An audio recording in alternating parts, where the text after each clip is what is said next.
All right, I want to welcome everyone and call tonight's meeting of the Monroe County Council to order for Tuesday, June 11th, here in the Nat U Hill room. I want to note for the record, here in the room, we have Councilor Munson, Councilor Crossley, Councilor Wiltz, and myself, Trent Deckard. I'm going to double check teams, and it does not appear that I have another counselor here. I want to note for the record, Councilor Jeff McKim is not in attendance. Currently, Councilor Iverson is not in attendance, or Councilor Marty Hawk. Okay? At that, we do have quorum. I'm going to ask for counselors and others in the room, if they so wish, to join us in the Pledge of Allegiance. I pledge allegiance to the flag of the United States of America and to the republic for which it stands, one nation, under God, indivisible, with liberty and justice for all.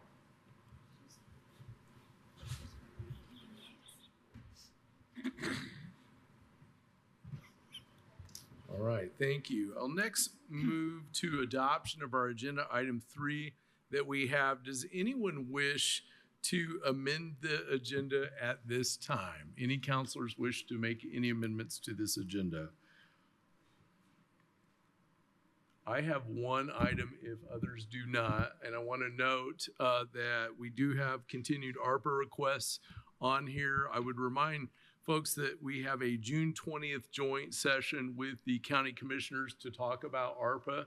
As I said in the last meeting, while no action is anticipated for this evening, I encourage all counselors, those here, those not here, to think exhaustively and expeditiously about anything with ARPA you want to bring up, have discussed, or start moving in that meeting with our partners, the commissioners. And just to remind the public, for action on ARPA items, it takes agreement of both bodies. And so that's why we've been doing joint meetings towards that. We also are working under a very tight timeline in that here in the next year, we have to make decisions about where things will go. The dollars have to be expended by the end of next year and follow those tight guidelines, or the auditor will tell us we are in a lot of trouble and we don't want that.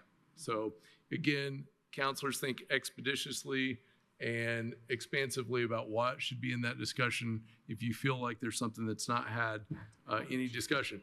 And I'll just remind publicly here what I've talked with Michelle and all of our staff on both our end and the commissioners end. Really, we need to look exhaustively about what we've not done, what might be lingering, what communications have come in, et cetera. And again, exhaustively, expansively, or efficiently. Okay, so with that, counselors, without objection, if there's not an objection from those gathered here, I'd like to table items 16A and 16B on ARPA requests to the June 25th council meeting. Yes. Seeing no objections, so ordered. Okay, any other changes to the agenda? All right, seeing none, we will move away from that and on to item 4, public comment.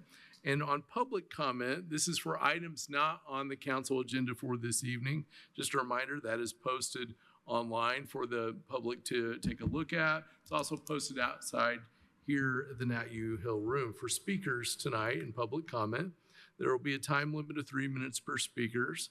I want to remind everyone, both at home watching, you could talk via Teams, and those here in the room, you can come forward to Nat U Hill. And just as a reminder, all members of the public are always welcome in the Nat U Hill or in our team's discussion for this public comment. Okay? And with that, I noticed we've got a taker already, Mr. Emge from the Bloomington Chamber of Commerce. Thank you, Mr. President. Hello, Council. This is Christopher Imge from the Greater Bloomington Chamber of Commerce. I appreciate the signage that has been added on where to do public comment. First of all, I want to say it's been a kind of a wonderful day in Monroe County economic development. The groundbreaking at Centra Biopharma represents a huge expansion of their operation, more jobs at a very high-paying level. And it also served notice on the work of BEDC, Clark Greiner, Jen Pearl there. We had the council president who spoke along with the governor. So this was a big day, and I think we should treasure these moments here in the community. I'm coming before you just to remind everyone on an issue that's still lingering, which is the need for a new justice center. The current Charlotte Zietlow Justice Center is well past its expiration date.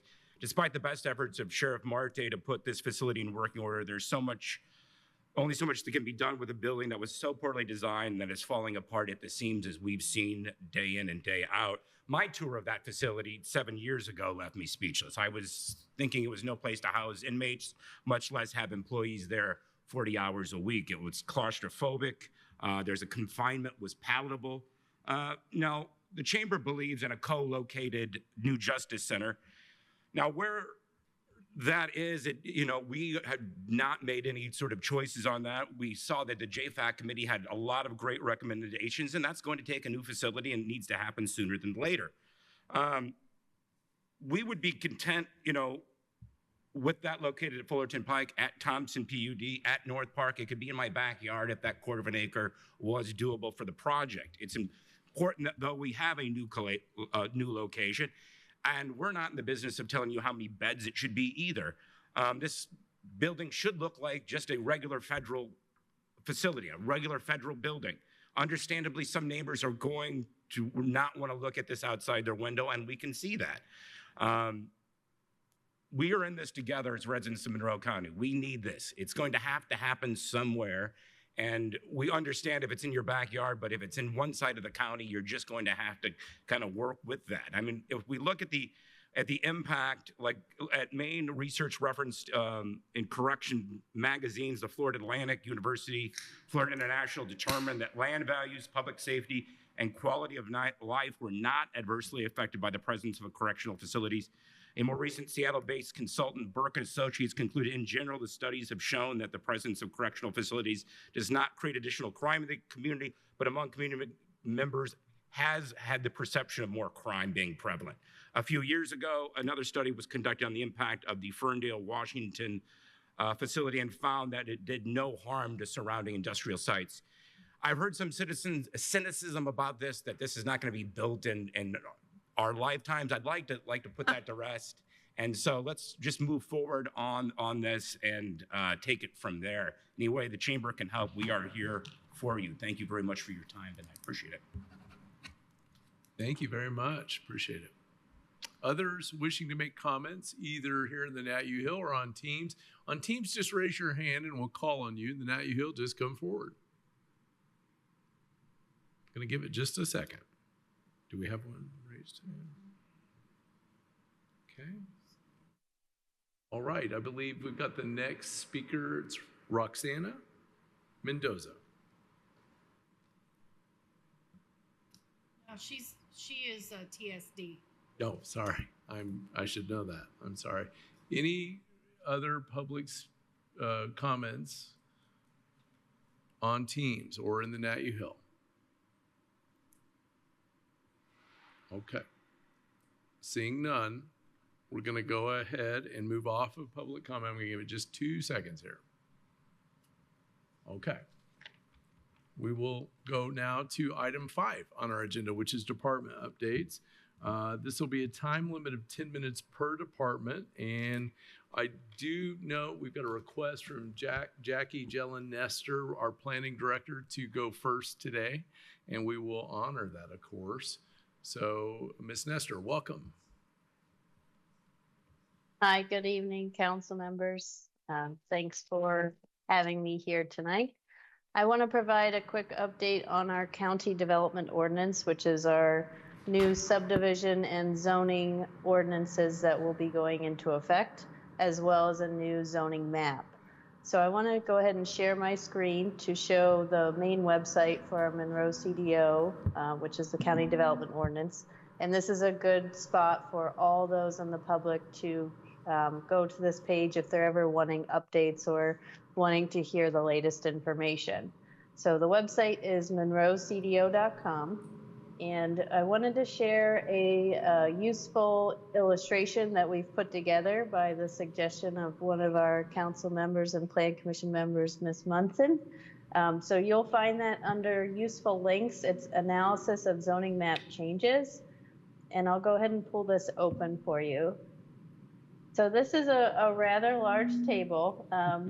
What it's trying to explain here is that we have 45 existing zoning districts And we're going to consolidate that into 16 zoning districts. There's been a lot of discussion about what will the draft zoning map actually lead to? What kind of changes will we be seeing in the county? And that's what this map is trying to convey. It's saying these are the existing zoning designations that we have. This is the minimum lot size of those zoning districts.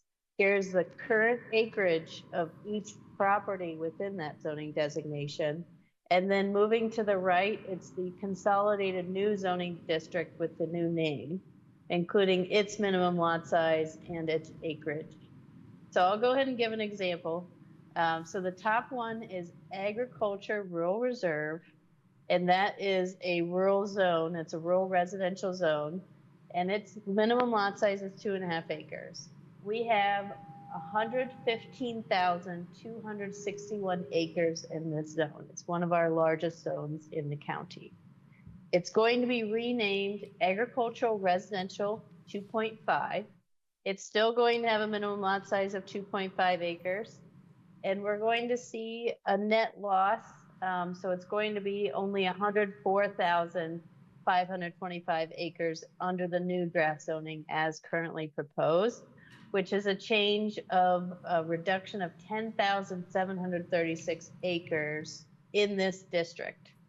Now, the reason and the background behind this specific change is that we're trying to reduce the amount of agricultural uses around our drinking water sources. And that's related specifically to like animal related uses. So that is specifically the change here. And then also, as you see on the far right-hand side, we've consolidated these even further into groups. So rural residential, at the end of all of the proposed changes, it's going to see a net loss of 549 acres. This is updated and recently reflecting all of the Plan Commission changes that have been going on. So this is going to look differently than maybe other infographics or other images that you may have seen prior. So that's why I wanted to bring it to your attention. And I hope to work with other community partners to get the word out and hopefully explain this as clearly as possible. I know it's a lot of information, but I think once you dig a little bit deeper and take a look at this, it may answer some of your questions about what is the CDO actually going to change and what does that look like on a big picture scale. So this information, like I mentioned, will be on our monroecdo.com website, and we'll continue to update this as we get any more changes up until the adoption. So happy to take any questions. Thanks for hosting me tonight. And thanks, Cheryl, for this idea as well. And thanks to Councilor Munson for helping us to kind of facilitate this. Questions or comments from council? I'll start with the most important comment, and that is a huge thank you to the staff of the planning department. They were interested in this idea that I came up with, and I didn't realize how much work I was setting up for them to do. But I thought this information was needed by the public so that they could understand what the planning and zoning changes mean to them. And I think it's clarified a lot of issues. So thank you very much to all the staff in planning that worked on this. Other comments or questions? I have a couple myself, but I'm going to hold for others here. So it's a lot to digest all at once. It is. And I want to thank our planning director for coming to talk to this. And let me ask just a couple of questions if I could. If I were a person out there with a county property or property within the county, which would be everybody we represent, and I was concerned that my zoning had changed, how will I know about that officially once this is adopted and done? So under state law, we will be sending out mailing notices to all Monroe County property owners, as well as 8th mile into nearby counties and into the city of Bloomington and town of Ellettsville. So we will have to spread a pretty wide net of notice requirements. And we will be pointing people to the monroecdo.com website and our office to say there will be changes. Please, check the website or call us, and we will talk about your individual changes that may be happening on the property. Okay. And in the meantime, they can go online right now and look at this currently. And can you read that website back just for anyone trying to make sense of it? Sure, monroecdo.com. And if they were to click on the maps button here at the top, you'll find the draft zoning map near the top, and they can either search for their address, or if they're curious about a particular area, they can zoom in and click on the property, and it will give them the address, the proposed zoning, current zoning, and then as well link them to the CDO website and a feedback survey. Thank you. And then I have just one last question. Today, you may have heard in the opening comments, public comments from our chamber representative who was talking about the Simtra job announcements or groundbreaking that will lead to job announcements with, good fortune. When I was talking to today at that event, I was talking to the plant manager, and I said, I've heard continuously that housing in the county is a concern. What can you tell me about that? And I'm not sure the plant manager knew I'd come in here and say this on a public mic, but just said, 50% or so of my workforce doesn't come from this county. So they're commuting in and have you.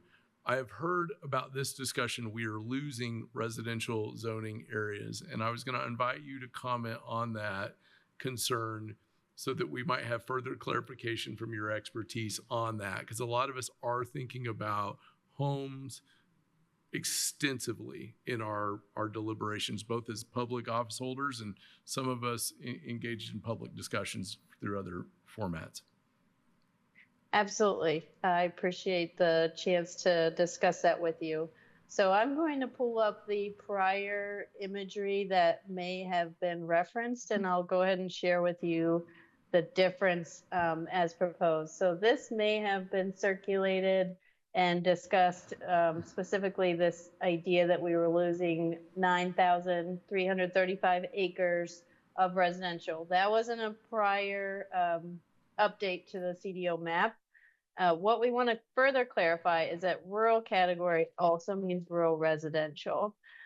So these two categories, I think we just want to make sure that both understand they allow residential uses.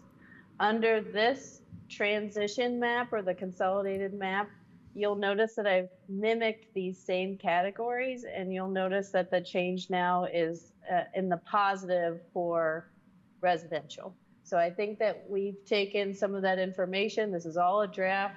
We're still open to changes. And as you look through gain lost acreage from existing to new, if your concern is about housing and about density, I invite you to look at this and say, it is a concern that, this specific zone that's going to have this lot size that's demanded is going to only increase or decrease by a certain amount.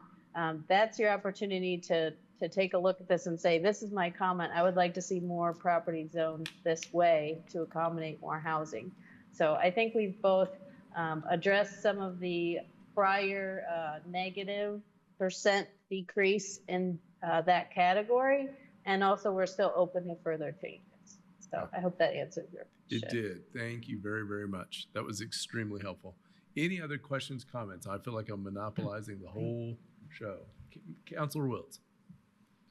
I just had a quick clarification question. You said that residents inside and outside the county would be getting something in the mail about the changes. Is that every single resident regardless, or is that just the residents who need to check because their zoning's changed? Yes, that's a good question. So this mailer will be identifying the hearing date of the Plan Commission meeting, and it's going to go to every owner of property. So unfortunately, if you're renting property and your owner address is going to a different location, it may not get picked up. But we're trying to spread the word as best we can, and we're open to ideas of how to engage that community. But yes, it will go to every single owner in Monroe County and surrounding areas. Thank you. Thanks. Any other comments or questions from council? Well, seeing no more, thank you so much for all of this and for the information. And I have to admit, when I first looked at that table, I got a little overwhelmed. But the longer I looked at the table, much like everything else I do, the better I felt about the information. So thank you so much for all of this. And I know it was a lot of work to put into it, and we appreciate that for the public's behalf. Thank you very much. Have a good evening. Thank you. You too. Have a good night. All right. Other departments wishing to make an update. I see Chief Deputy Parker is here. If you have a strong preference, whichever will work. Well, I'm filling in for Kyle, so I'll try to do it justice.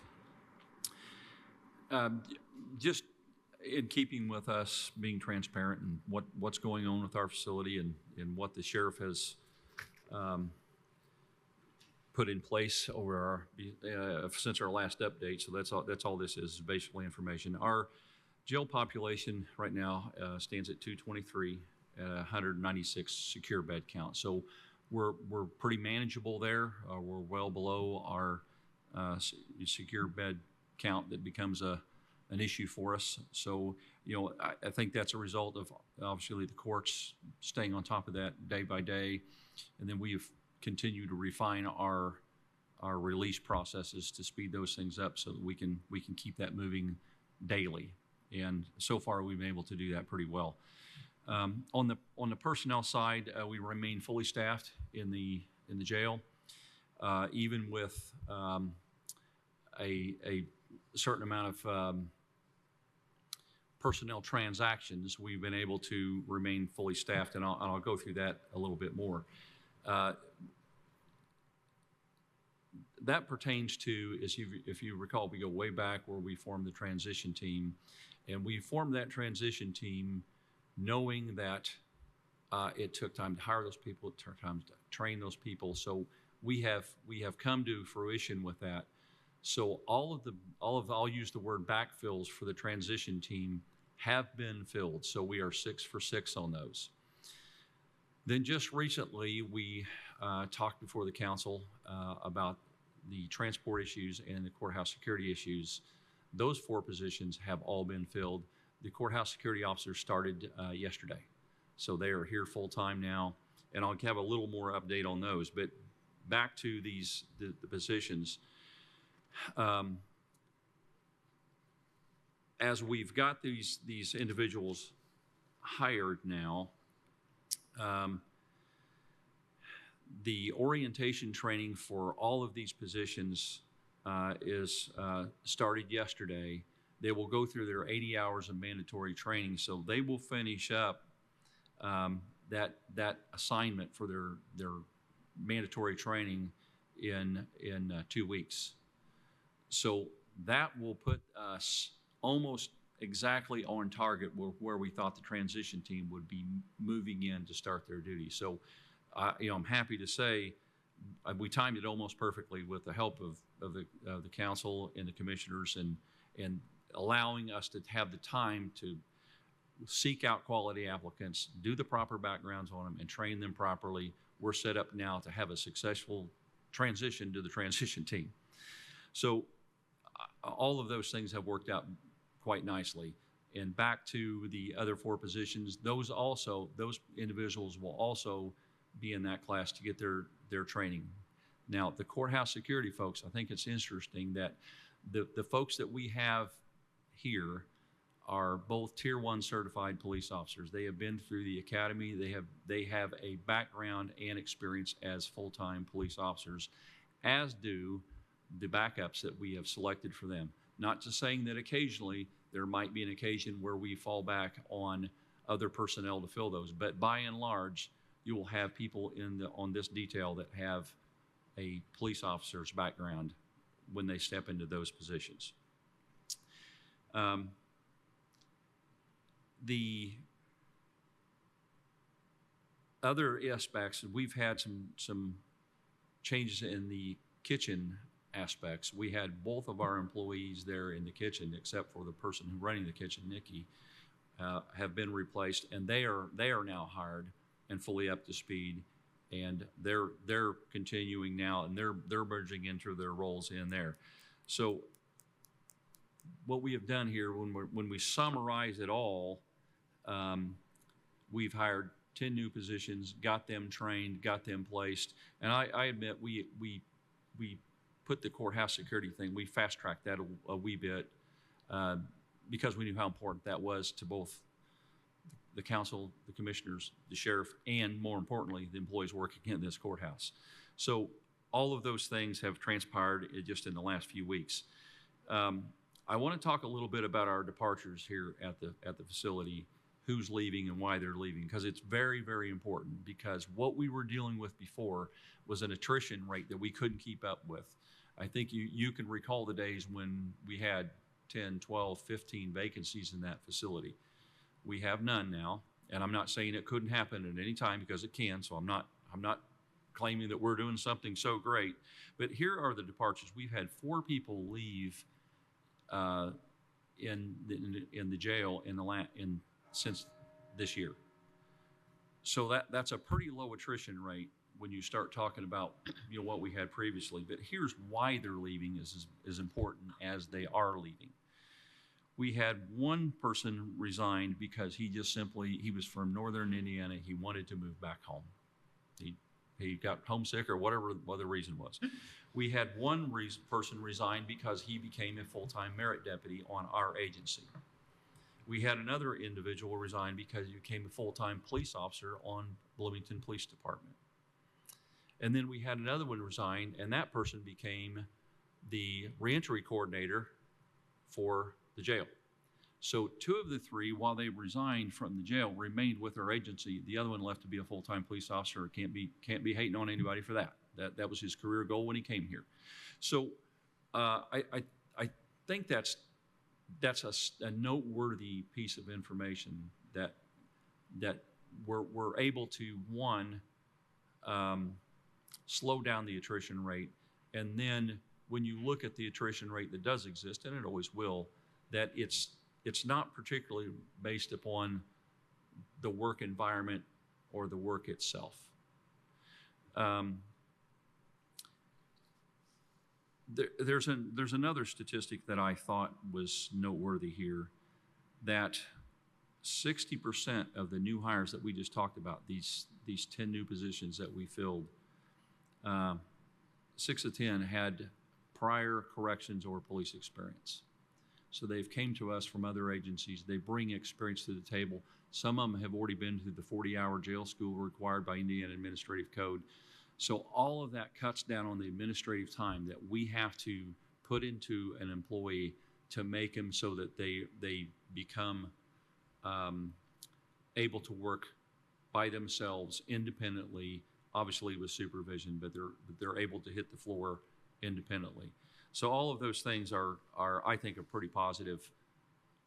We seem to be kind of making the turn, if you will, to figuring some of this stuff out.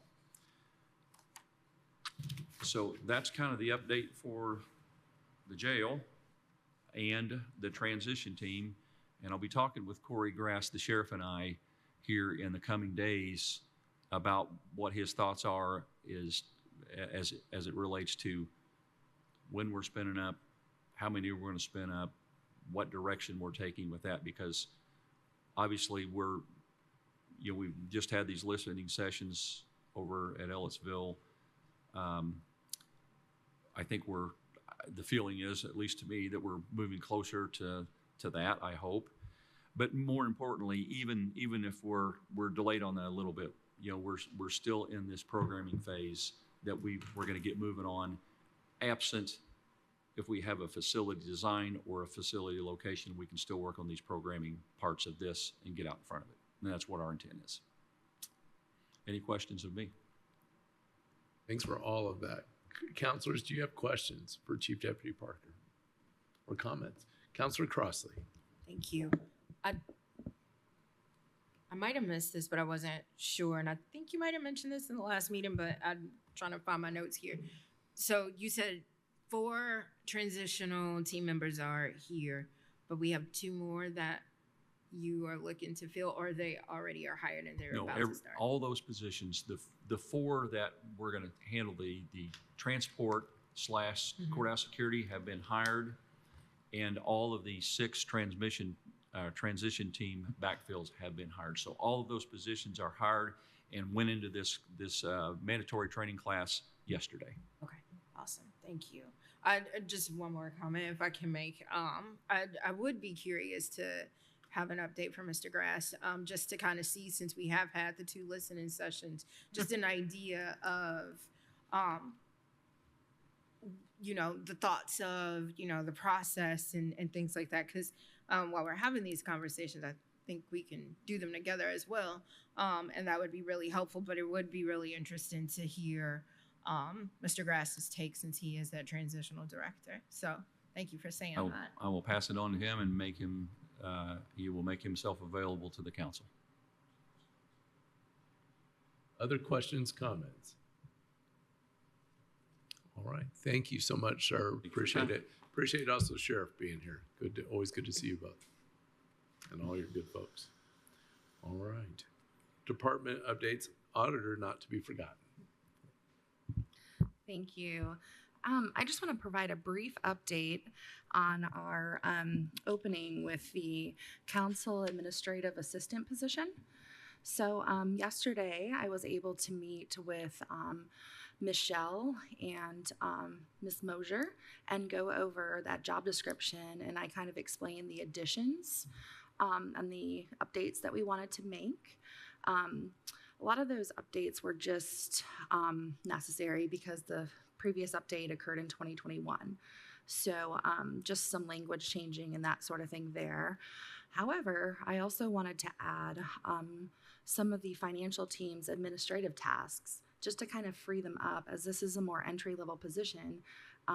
This will allow our team, our more experienced team, to fulfill other duties that require more training and so forth. So, for example, we're adding gateway reporting that's required monthly and annually to that job description. We're adding scanning, filing, and auditing of different financial packets and just other miscellaneous tasks like that would fit really well within this role. So the chief deputy was able to make those edits and provided a draft to Michelle.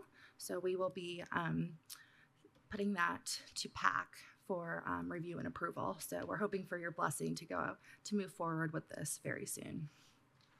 Very much. Questions or comments for the auditor? What, Councilor Wiltz? Yes. If you could remind me / let me know if this has changed. How much of this person's position then is council office specific? I would say about a third. Okay. It's probably fair. Okay. Yeah, it's just the statutory duties of the auditor. So helping with the agenda, helping with budget items, minutes, Summary etc. minutes. But, this person is also going to be like the face people see as they walk into your council office, answering the telephone if they're calling the general counsel line and that sort of thing. So. Thank you. And that's the end of the update for the council administrative position, but I do have a quick interest update if that's okay as well. Yeah. Okay, good deals. Before we do that, Counselor Deckard asked to put a hold on filling this, which means we bring it to the council for a discussion, which she did. So I just think that is it okay for her to move forward with filling this position? Yeah. With regards to that. Let me offer some comments. I'm always reluctant to do those holds because they sound more holding than they need to be. I appreciate very much the auditor and I had a conversation Monday, I believe it was. Today's Tuesday, Monday. We did. And I also want to comment, I appreciate very much the spirit by which both the auditor's office and our office is continuously working towards the professionalization of all operations. And as I've said to council before, we are asking more from the auditor and from our folks, and of course legal too. We're asking more than we ever have. And that will only go up. I know that, unfortunately, But our successors will do the same. And I appreciate the way that we're responding to those needs, reevaluating, and the professional approach we're taking to all of it. So if formally I remove the hold so that we could figure that out. Does that help? Thank you. Councilor Wiltz. I have a procedural question though. You can't really fill the position until you've had the job description through PAC, correct? Correct. Okay. But at least this way, once we go through the PAC process and everything, she doesn't have to come back to another meeting. So Absolutely. This counts as the discussion. yes. Got it. Okay. Fine by me. I'm fine with That's that as well. efficient. Yep. All heads are nodding. So, and you had a second item. Yes.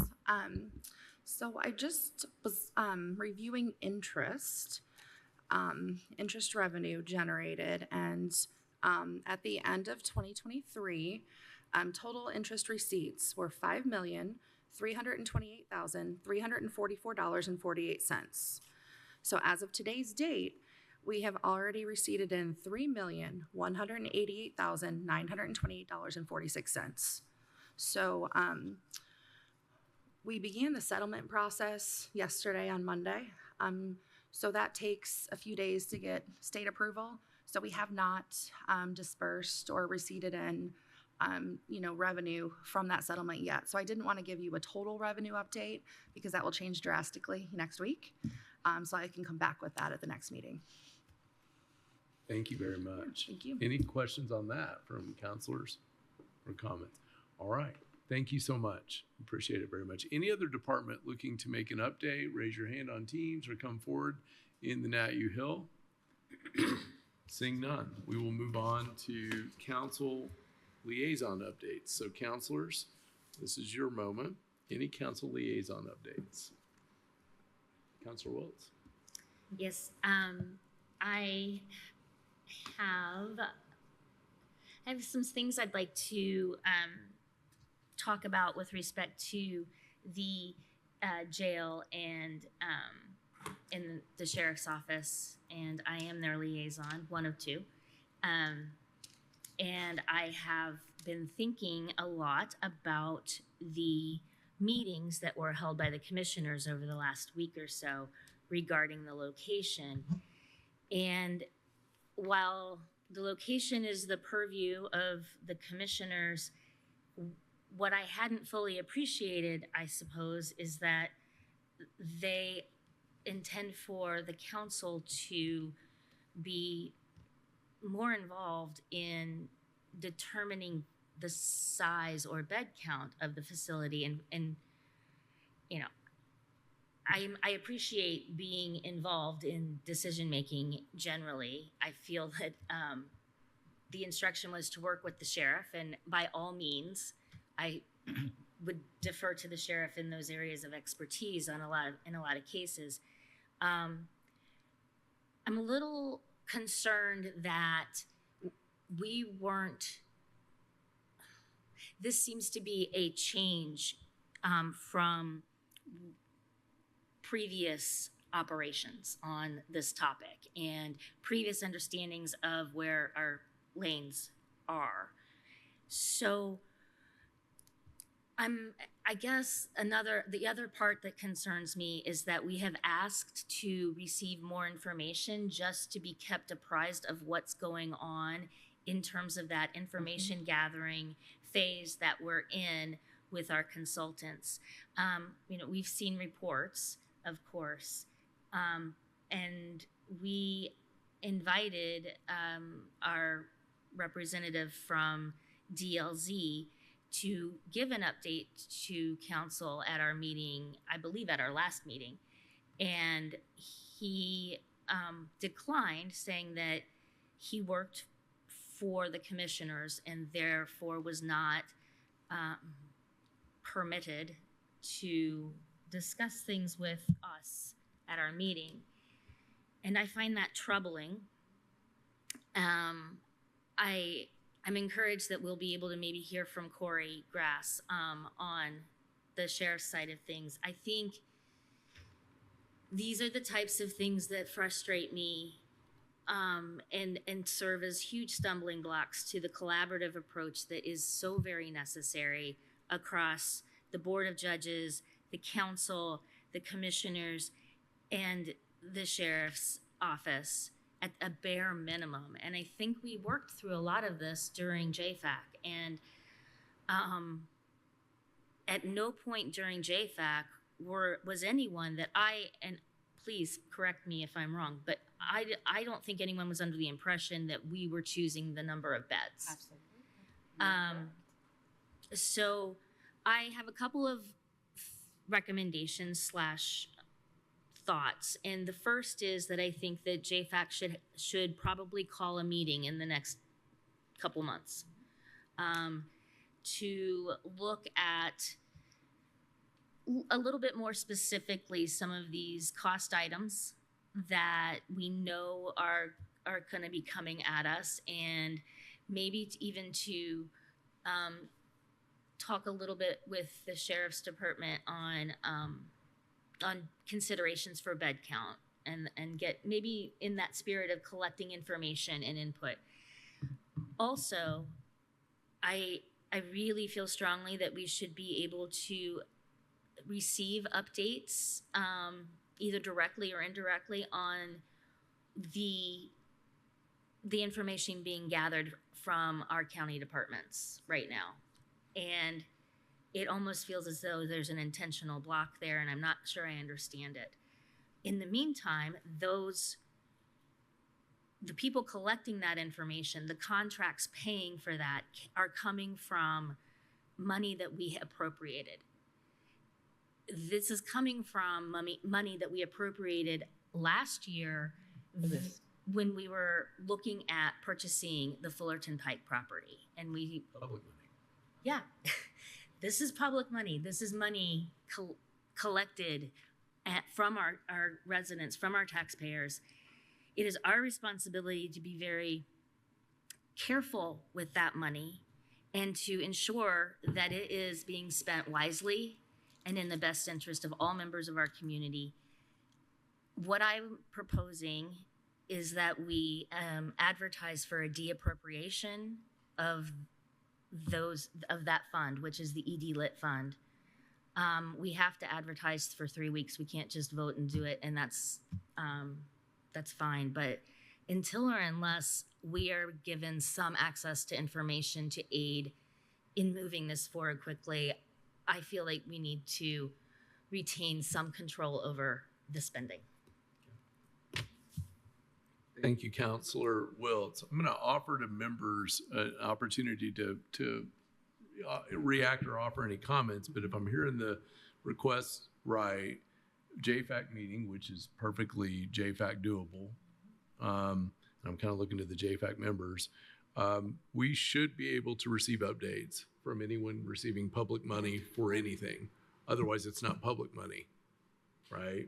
And so, and then further, we did the edit money towards Fullerton as a property, and that has clearly evolved based on public meeting alone. And the council's got to have control of at least the money discussion there. And so that if we did advertise for that to kind of regain a little bit of footing there, Michelle, that would mean we could consider this on what meeting would that then be available to consider? July 9th. Okay. Okay. All right. So that's my reaction, comments to all that administratively. I'm going to open it up to any other counselors wishing to make comments or weigh in. Yes, Councilor Crossland. Thank you. I wholeheartedly agree with Councilor Wiltz's comments. And as another member of the Justice Fiscal Advisory Committee, that's a part of the process, right? So I think that we have to do, we can talk the talk, but can we walk the walk? And right now, it does feel like and I wasn't able to attend those listening sessions because of prior engagements that were already made on my end, and I couldn't change those.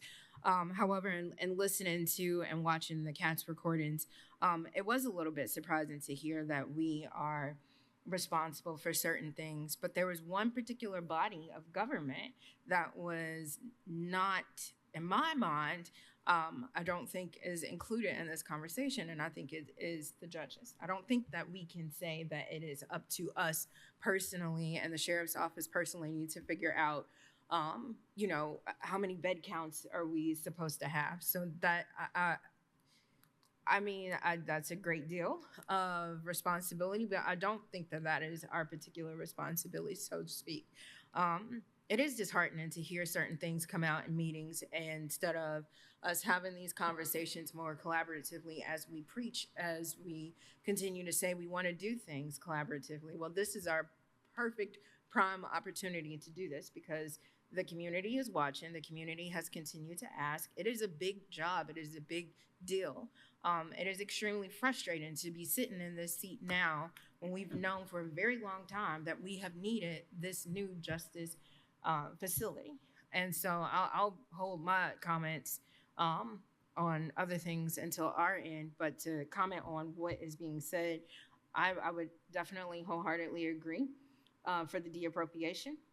So we can sit down and have come to Jesus conversations as to what are we doing with taxpayers' dollars and how we can really move seriously and move expeditiously towards a new facility and funding that.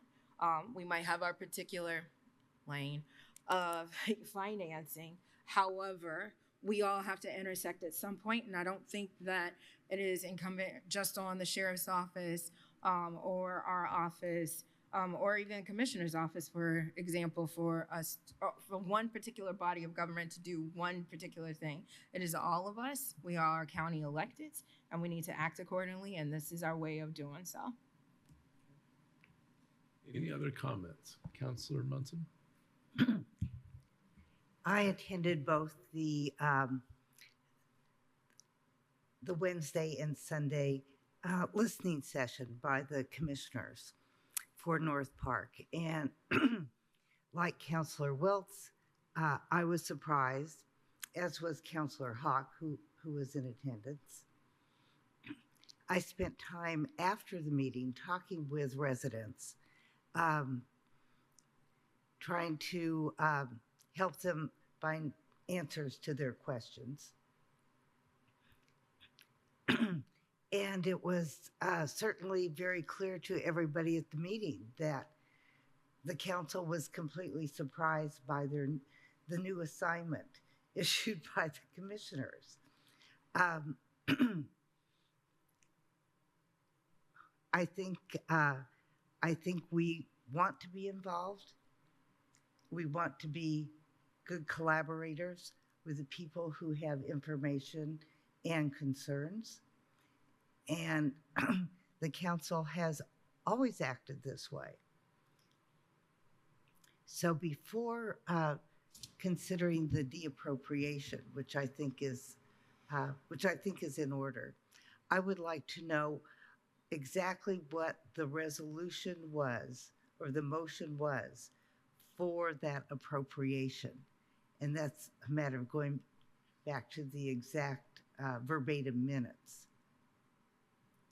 And I don't know if we could do that easily tonight. No. Ms. Shell says no. Because I don't even know what meeting that happened or anything. I know. So, yeah. We'll have to do some research. Do you have a question? Well, I want to clarify that I'm taking this opportunity, I think, to put something in motion that doesn't have to run down the hill and get away. It gives us the opportunity to take a look at that. And I agree that we need to. I'm not trying to derail progress that's underway. I'm not trying to defund a contract and specifically, but my recollection is that we said, hey, here's a chunk of money to go forth and do jail purchasey things, including the property. I would like to take a much closer look at that and advertise for de-appropriation. Right. And I would like to know what it is exactly that we said. Yeah. That makes a lot of sense. And as a note, 4 members cannot predict what 7 will do in 3 That's weeks. true.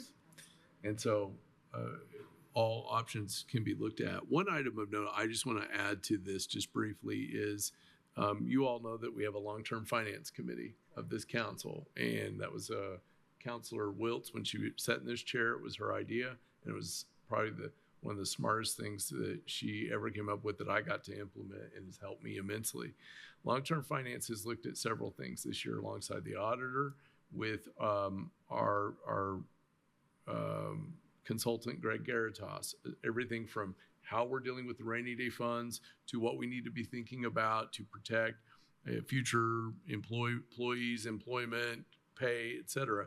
And the upcoming meeting on Friday, the 21st, we will be talking about potential jail financing issues that is within the council's purview of figuring that out as part of one entity in that. So we'll be doing that. That will be advertised for all counselors to be present if they're able to. If not, it'll be recorded. I believe it's held here in the Nat U Hill. Yes. So that allows us to do some of our research on that if commissioners and others are referring to us funding things.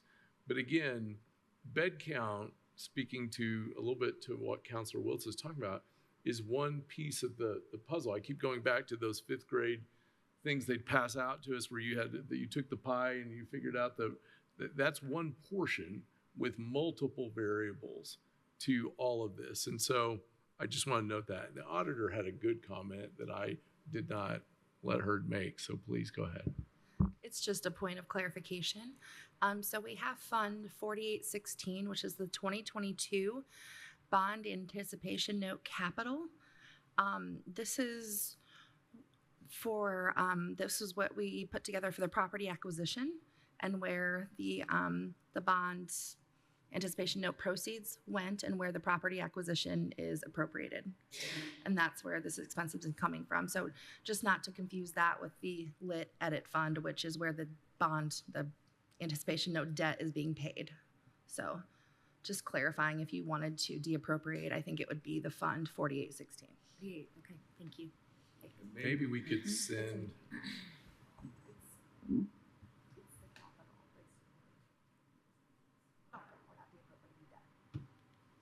I think one thing, just to make sure we're all looking at the same stuff, I think once we're not in this meeting and we get clearer eyes on sort of the meeting original, the minutes and that, I think if we could send that out around to all council, I think that'll be helpful as we start to do the 3-week preparation. Okay. Again, one thing I just want to add, this is us doing our taxpayer driven duty of keeping eyes on a process so that we can better support a process in my own personal. Any other comments on Councilor Wiltz's liaison comment? Okay. Thank you very much, Councilor Wiltz. What I want to say is normally we set an amount that needs to be de-appropriated. So who do you want me to work with regard to that? Are you thinking the entire amount, a certain portion? So I think work with council leadership and we can figure out an appropriate amount to starting place. Okay. All right. I want to be mindful we're in council liaison comments here. Others, Councilor Munson.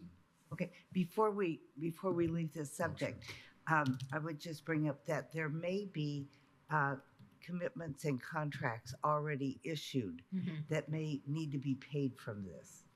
I was thinking about environmental studies that are ongoing, I believe. Okay. And we pay our bills. If we commit to something, we pay our bills in this county. Yeah. This is not like things you may have seen out east on TV in the federal government. We will pay the bills the officers of this county have committed to. Other comments? Yeah. Yes. So changing subjects. There's been many questions popping up in the last couple of weeks about the Sophia Travis grants because we are not on our usual schedule, which is receiving grant proposals about this time of the year. Instead, we have shifted the schedule to better accommodate the council's budget work and our staff's budget work. And just to begin and get the word out, applications will not open until August 1.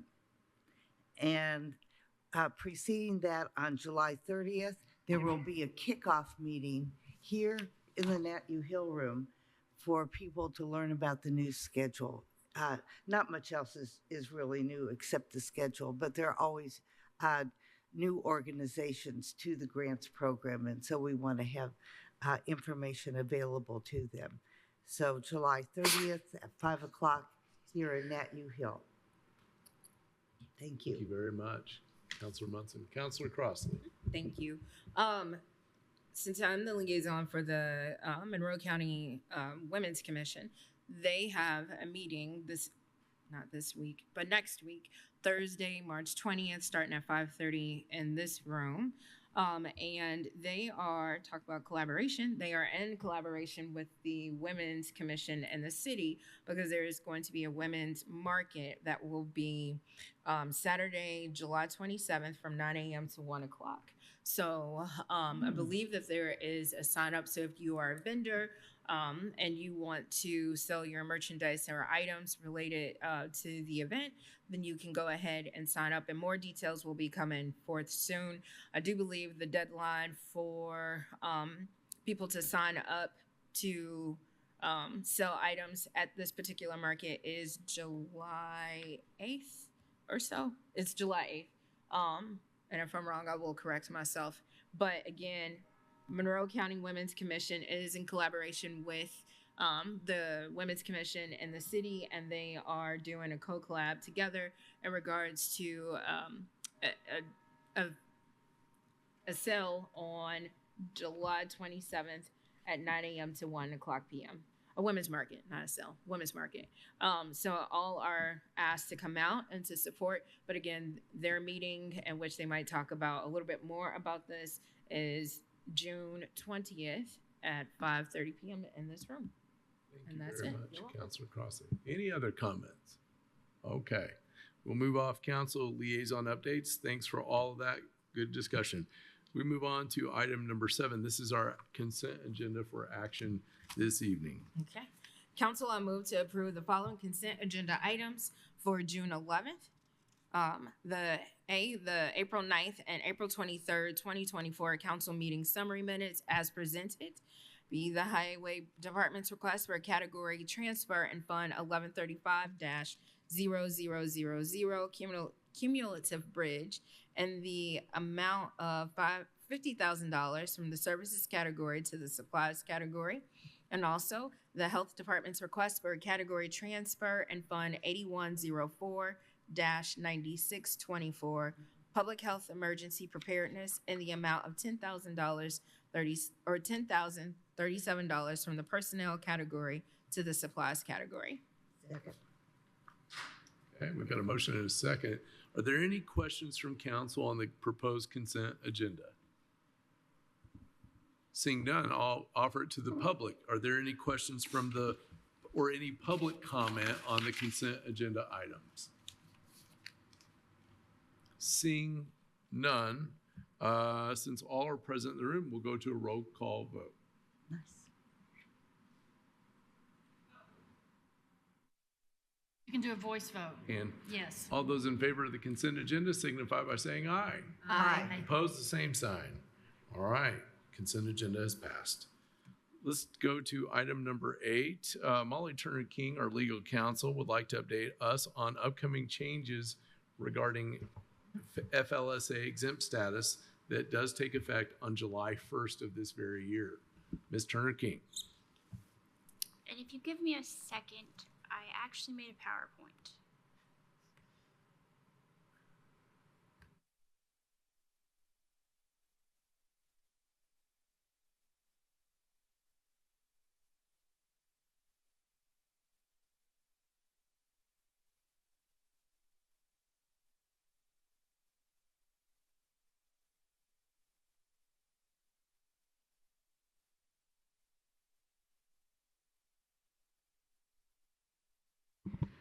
So this week, myself and Michelle attended a webinar put on by the Department of Labor who discussed changes to the Federal Labor Standard Act, specifically as it applies to exempt employees. So this is going to be an ongoing discussion for council. I just wanted to give you like a brief recap of what is about to occur and the things that you might have to consider here in the very near future.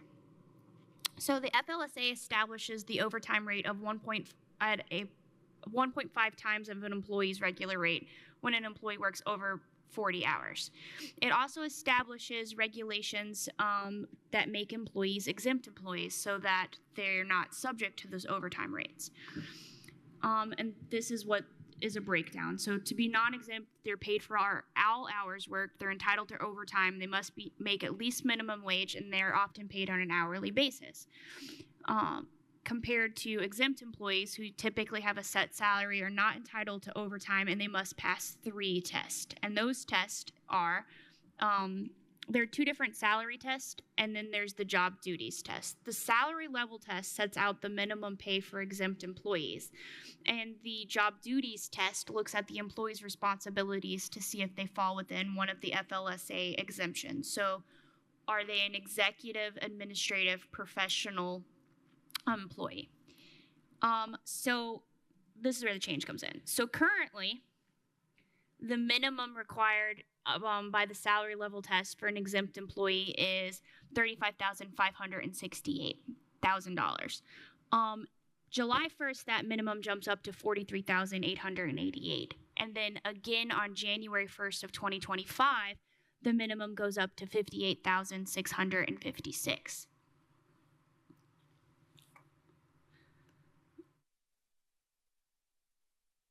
So between now and January 1st, that is a 64% increase for possible exempt employees. That's the part of the webinar where Kim and I might have had a stroke. Yes. They were a little pain. The good news is, so that first jump from the current rate to July 1st, which is a 23% increase, we've looked at our salary grids. All of our exempt employees are already above the minimum, which means we don't have to do anything before July 1st. But we do have to do something before January 1st. So council will have to consider how to account for that 34% increase that will take place between July 1st and January 1st of 2025. That new January number of 58,656 will require council to decide how to get certain exempt employees above the minimum threshold. Both legal's recommendation and council office staff's recommendation is that during budget time is the perfect time to decide when and how to handle this federal law change. Potentially to meet minimum, and looking at our grids, since we're above the July rate, we were trying to figure out what, if you decide to leave employees at the exempt stage or the exempt classification, you're potentially looking at a 24.01% increase to exempt positions to make them meet that federal minimum. And so what Kim and I would like to do in the meantime is present you with some options, do some fiscal impacts, maybe have a conversation with WIS to see what their recommendation is, and then come back to you with a lot more information. I just wanted to make you aware of this change because it's going to be big, or has the potential to be big. Thank you very much. Questions or comments from council? Obviously, this is a big one. Councilor Wiltz. When you say 24% increase, do you mean the salary pile that we pay that group of employees will be 24% bigger? Correct. Okay. So when I looked at our salary ordinance, the first classification where I found an exempt employee is a Pat B. And so potentially that grid could see a pretty big increase. However, there are options. And I'm not going to get into a lot of them today, but one consideration is whether the current classification of exempt employees should remain exempt. Under federal law, you can move someone who is exempt to non-exempt because you're conferring the benefit of being overtime eligible. You cannot move someone non-exempt to exempt. So it will be a two-pronged consideration, I think, for council. One, do we leave the classifications alone and not reclassify individuals as non-exempt? And then the second prong is, if you do leave people exempt, how are you going to meet that minimum? Which begs the question that that classification was based on a review of job duties and a lot of things I don't exactly remember, but there are certain things that make something about a job exempt. WIS, I believe, in 2022 did a kind of overhaul of all our county positions, and they were of the opinion moving forward that all the positions that were classified as exempt should be exempt. And if you'll recall, we had several positions that were classified exempt that should have been non-exempt, and so we fixed all that. So I believe that what we have classified exempt is correct per what that review pulled it for us. So, and like she said, it starts with a Pat B, and then it just, goes down. So there's Pat Bs, EXEs, and some, and SO attorneys that are exempt. And that's the position, the classifications that we're looking at. And not all of those categories, so the EXEs and the SO attorneys, they're at the minimum. The problem is once you start adjusting the grid, you have to deal with salary compressions and deal with the issues of having people potentially supervising subordinates who are making more. There was a lot of information provided in that webinar, and I didn't want to overwhelm you all with it tonight. I just kind of wanted to make you aware of this issue, that it's going to have to come up during budgets, and then present you with more financial impact statements at a later date. And she provided that link, and you really should watch it. It was very eye-opening, and yes, there was like an oh crap moment is basically what it was when we watched it. And this is every county will be going through this process. This is federal. It's Every federal, state. so Yeah. everyone. It's not just government. Yeah. Private businesses, everyone. And so essentially, if we were at a certain threshold by July 1st, we'd have to have some things fixed now. At this point, we will have to have this addressed at least in the next budget. Correct. Okay. Right, because we're good for July. Okay. Councilor Crossley. Just, Ms. Turner King, I just had a quick question. In order for me to start the visual process of the fiscal impact that this will have, can you remind us approximately how many employees that this will impact? If you know. I don't know. I mean, I know I did a chart where I looked at the number of exempt employees. I know how many exempt employees we have. Now, specifically how many of them are under that threshold, I don't know, but I'm happy to send the charts that I do have already to council, and then give you the opportunity to review them, and then we can have a further discussion on what options might be available for council moving forward. Okay. Councilor Wiltz. So the charts that you'll be sending to us are relative to the January 1 Correct. threshold We date. do not have to do anything by July 1st because all of our salaries currently meet that, what will be the new federal minimum. Right. And when answering a question like Councilor Crossley's question, it becomes complicated. I'm stating something, but I'm asking because there are X positions affected by this specifically and directly, but Correct. what you're saying is then because that pushes those up in a grid format, which is how we pay folks, it's going to cascade upward and impact others potentially. Correct. Got it. Thank you. So what do you need from us at this point? Other than blessings to try to get WIS to figure this out, Yeah. get us primed with as much as possible to address this. Anything else? I think that is the next step, is to get Blessings to go ahead and have a conversation with WIS, because I'd like to see if they have any idea how other counties are dealing with this.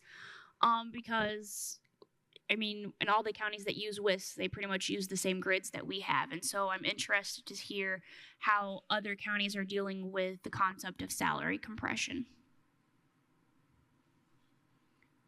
While you're doing some of these calculations and considerations, would you please note the number of positions at that first direct impact level that are 35 hours per week versus 40 hours per week? Yes, I think so that would be useful information. some of the options that I've currently thought through and have pretty much finalized a fiscal impact on is transitioning all county employees to 40 hours and what that would look like for across all grids. What would happen if you adjusted both the 35 and the 45 hour PAT grids? And Kim says below, I say up. It's below. So all of PAT, XE, and so attorneys in the 35 and 40. I looked at the possibility of creating just an exempt only grid. So pulling out like PATs, EXEs, and SO attorneys and creating just an exempt only employee grid and what that looks like. The first option is to change all exempt employees to non-exempt, and I don't even know how to begin to calculate the possibility of what that overtime is. So I don't have a fiscal impact on that one. And then I am currently creating a document that will show what happens if you just adjust, like if, for example, if you just adjust the PAT B, what that looks like in comparisons to the others in that grid and all other grids. So I have about maybe 6 grids to send you. Wow. Is this what you thought you would be doing when you finished law school? No. Yeah. Thank you. Well, that is fairly involved, to say the minimal amount reaction to that. Obviously, I want to know, as the council talks about this and as we start figuring this out, much like everything else we figured out, I know departments and other elected officials will have tremendous interest in this. And I certainly understand that, because this is a lot for all other folks. And certainly county employees will have a lot to consider with this as well. And one suggestion might be that we schedule a discussion of this maybe during an LTF meeting, and that way we can have WISC come and talk then. And so I was going to reach out to WISC, but also see if we can coordinate it with an LTF schedule. That's precisely why we have this committee. And it's it's one of the smartest things Kate Wiltz ever did in this chair. And I love that committee for that reason. So we know here what we got to have or not have. Okay. All right. Sounds like the blessing has been issued, so to speak. No objections to that. We will keep trucking down that way. Okay. Let's move on to item number 9, a request from the sheriff's office. Council, I move to approve the sheriff's request to amend the salary ordinance and Fund 1000-0005, General Fund Sheriff, to move the following account line positions from 35 to 40, 15110 and 15120, Civil Process Server, Civ Pol B, non-exempt, with an effective date of 6/16/2024. Second. All right. We have Chief Deputy Parker here again, as well as Jamie. And help me with your last name. Yankee? Yankee? Yes. Yankee. Welcome back. Thank you. Now you have to spell it. Jahnke. There you go. Took me like 2 weeks to I have it written here, but you know. Before we get started, may I Yes. interrupt? Yes. I'm getting good at interrupting tonight. You're This good. is like I'm on a roll. Given the information that we just received, I would like us to consider tabling this, and in fact, ahead of this, I did mention to Chief Deputy Parker that this news that we got from Ms. Turner King is a really big deal, and I think it impacts our decision making on these types of position changes. So I want to throw out there that that's what I'm thinking for everybody to hear that. Yeah, that's I'm throwing a stick in the works again, but I'm happy to hear your thoughts on that. Obviously, we kind of heard the initial presentation a couple weeks ago and tabled it. You were very generous in providing a lot of information as a follow-up, and I don't want it to seem like I don't think these positions are deserving or devalue the request in any way. And this also goes for item B, since it's the same sort of request, I believe. Yeah, 30 to 40.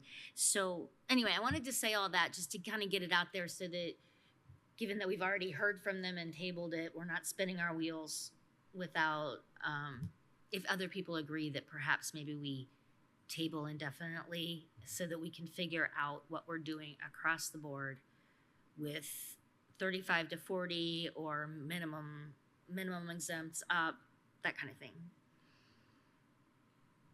To make sure it's not just us seeing this, as you kind of watch the previous item, do you all see this as something that's going to affect this process, this decision as well? This one will come on. Yes, a couple questions. Councilor Wilson and I did talk over the weekend, and she kind of explained this process that was coming down the pike here. And I certainly, I've explained it to the sheriff and to Jamie. We certainly understand that these things have probably a pretty close nexus that may require us to make some adjustments on our efforts here. We fully understand that. And I did have just a couple of questions if you would entertain those.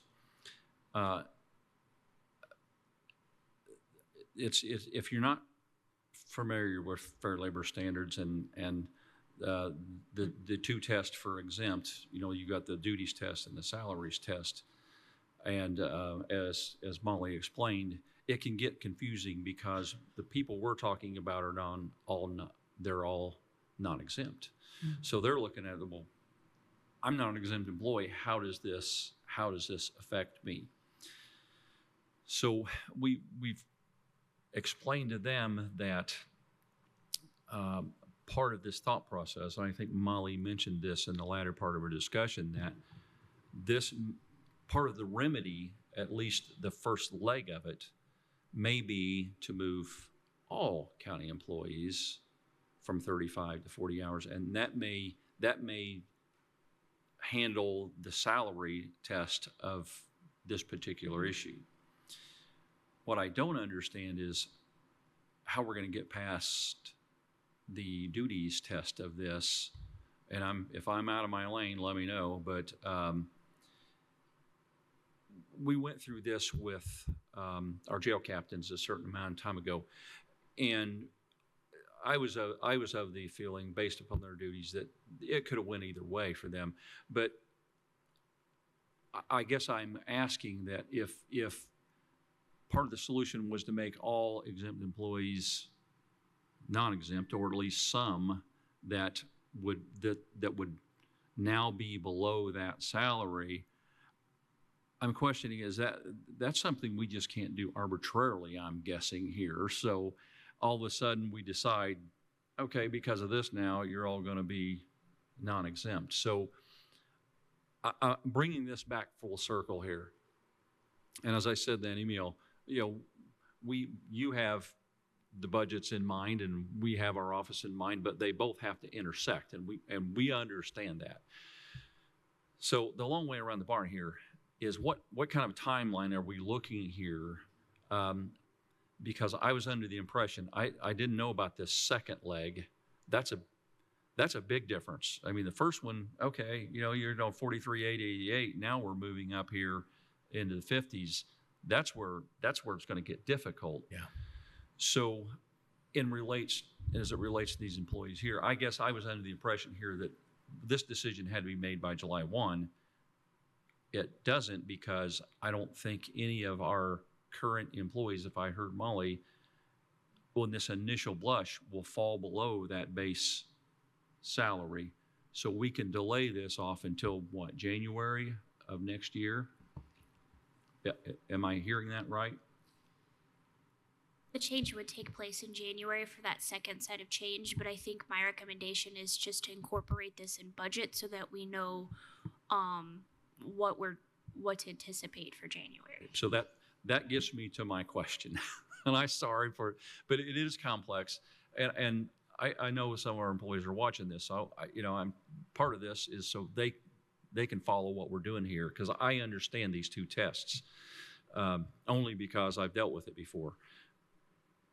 So if we're going to proceed with this with our particular set of employees that we had on the agenda here that we're tabling this evening, or look like we're going to, and I don't disagree with that, nor does the sheriff, we will handle that through the budgetary process. And the council will make a determination then whether this will transition. And again, the effective date of that will be January 1 of 2025 then. Is that a fair, accurate statement?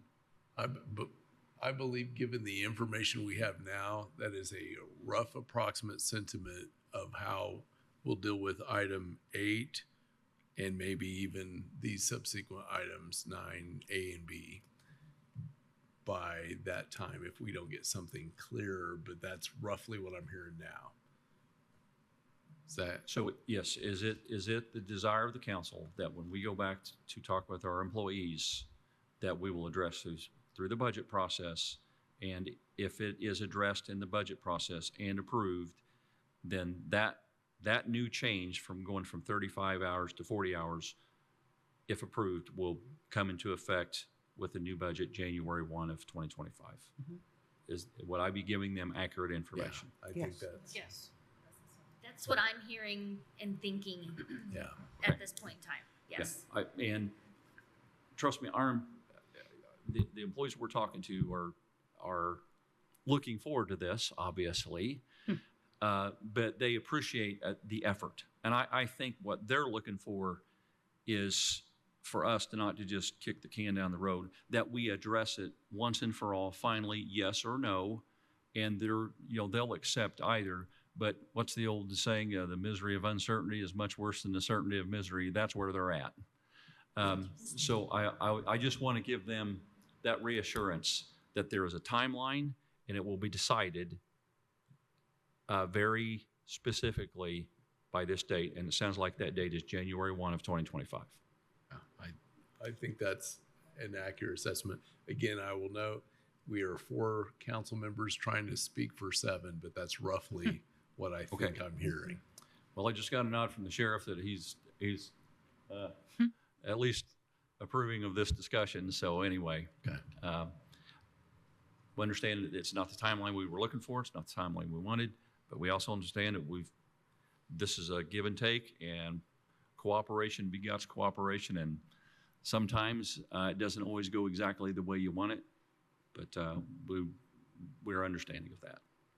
Shit. And I do want to know, on cooperation, I always appreciate working with the sheriff and yourself and the jail commander and all the fine folks that you bring, because you do work with us through these problems. It's really textbook. And this one sounds like, based on item 8, we have a big sandwich to try to figure out what it looks like and how to eat it. And part of it is going to deal with some of this, if I'm, again, getting my head around this correctly.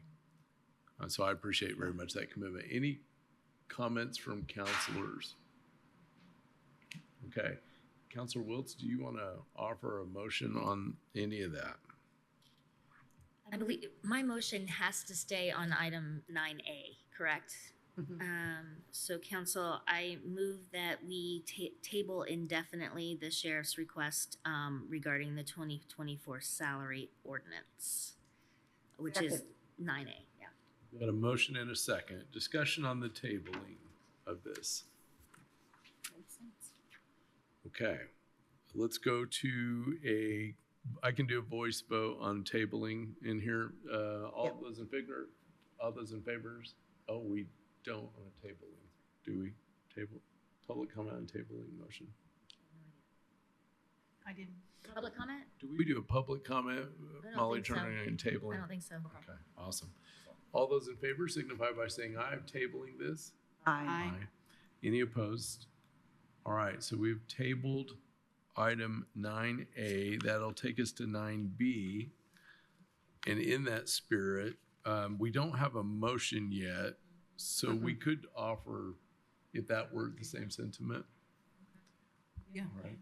Council, I move to table item 9B indefinitely. Second. So a motion and a second. Any discussion on tabling that? All those in favor signify by saying aye. Aye. Any opposed, the same sign. The ayes have it. It carries on tabling. And I do want to, just for your folks watching this, thinking about this, we're looking at this, watching this, figuring out again how to eat this sandwich and figure it out.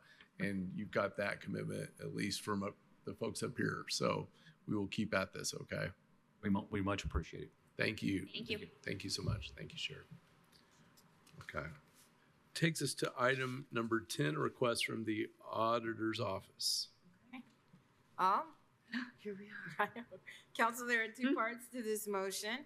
First, I move to approve the auditor's request to amend the salary ordinance and Fund 1000-0002, General Fund Auditor, to move account line 10044, Internal Auditor Pat B, exempt from 35 to 40 hours with an effective date of 8/11/2024. Secondly, the auditor is requesting to amend the salary ordinance to add account line 16800, transitional temporary training position at a Pat B exempt, 35 hours to allow for a period of training of the new internal auditor from July through August 2024. Second. All right. Madam Auditor, any comments to this? We discussed this pretty thoroughly at the last meeting. I do want to stress that there is an estimated increase included. This is the only position in my office other than the chief deputy that is not at 40 hours. So just in all fairness, I believe this needs to happen. Additionally, in the past, the last two employees were master's level students. So the capacity was 35 hours. There is certainly more work to be done. And we're always trying to keep our heads above water. So I would really appreciate you approving this. Go to comments and questions from the council on this item.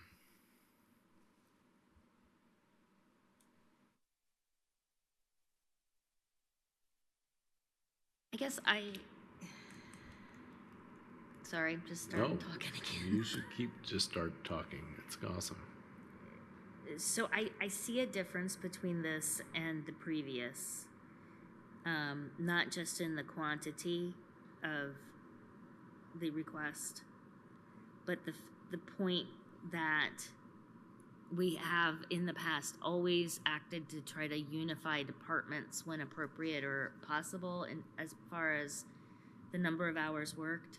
And if this is the only position that's not doing that, and in fact the reason it wasn't 40 hours is because of the capacity of previous employees, which is now not a factor, I would tend to say for one position that because it's changed recently or changing in August, or it's like in flux right now. Is that correct? The person holding the position. Okay. So this is a good time to do that. So I guess I think that I would vote in favor of this.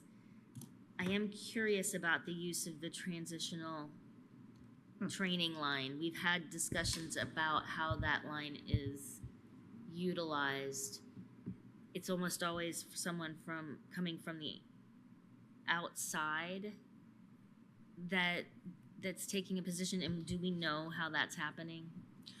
So we have not began the interview process yet. However, the vast majority of interest, there's been a lot of interest. I think it's fair to say we've had at least 50 applicants, probably north of that. Yes. So we're going to go through those very carefully. I can't say for certain if it will be inside or outside the county at this time, the hire. However, this position and the duties required, it is complex, and we do need a lot of training for this role. But currently, I think is the question, you don't have anybody within your office that's moving into that position. Oh, I apologize. I misunderstood. No, there's nobody from within my office moving to this role. Other comments or questions? So essentially, this was a vacuum sort of position that was different because of a individual I cannot do fill in the blank. And okay, I kind of get that. I appreciate Councilor Wiltz for explaining that, because I was thinking about that and hoping that she'd ask that question. Any other comments or questions? Let's go to comments from the public. If you have comments, come forward to the Nat U Hill room or raise your hand on Teams and make those comments.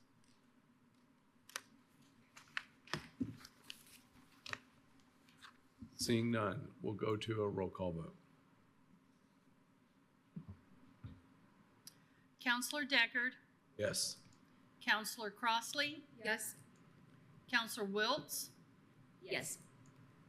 Counselor Munson. Yes. Motion passed unanimous. Very much. That takes us to item 11, a request from the Highway Department. Council, I move to approve the Highway Department's request for an additional appropriation in Fund 1135-0000 cumulative bridge in the amount of $75,000 in the capital category. Second. We are joined by Lisa Ridge via Teams. Ms. Ridge, you want to add or talk about this a little? Good evening. It's pretty self-explanatory. We had a skid steer that we bought in 2023. It was involved in pretty much a flooding incident, which made all the electronics go bad, and actually it was totaled by our insurance company. So we were able to use the insurance money to buy a new one that happened to be on the lot. So this is just putting the insurance money back into the line. Thank you very much. Questions, comments from council? I have a quick one. If you know, where was the flooding incident? Where did it occur? It was actually one of our projects. We were digging out on Shelburne Drive and realized how deep we had to go to replace this pipe. And I think there was just one little shower over our project that morning, and we tried doing the work with our skid steer, and it just went deeper and deeper. So it was on our project, and I don't even think it really rained anywhere else in the county that we could tell. Well, it doesn't take a lot to cause a flooding issue, so I'm always curious where those are occurring. Thankfully, it's dry outside today. Other questions, comments from council? Seeing none, let's go to public comments. If you have any, come forward in the Nat U Hill room or raise your hand on Teams. Seeing none, we'll go to a roll call vote. Counselor Munson, Yes. Counselor Wiltz, Yes. Counselor Deckard, Yes. Counselor Crossley. Yes. Motion passed unanimous. All right. Thank you. Takes us to item number 12, a request from the prosecutor's office and Beth Hamlin, who's been waiting very patiently for this item. Thank you for your patience. Council, I move to approve the prosecutor's request for an additional appropriations in Fund 9112-9624 Adult Protective Services in the amount of $258,673.10 in the personnel category, $1,200 in the supplies category, and $15,993.69 in the services category for a total appropriation of $275,000 $866.79. Second. Good evening, counselors. Beth Hamlin with the Prosecutor's Office.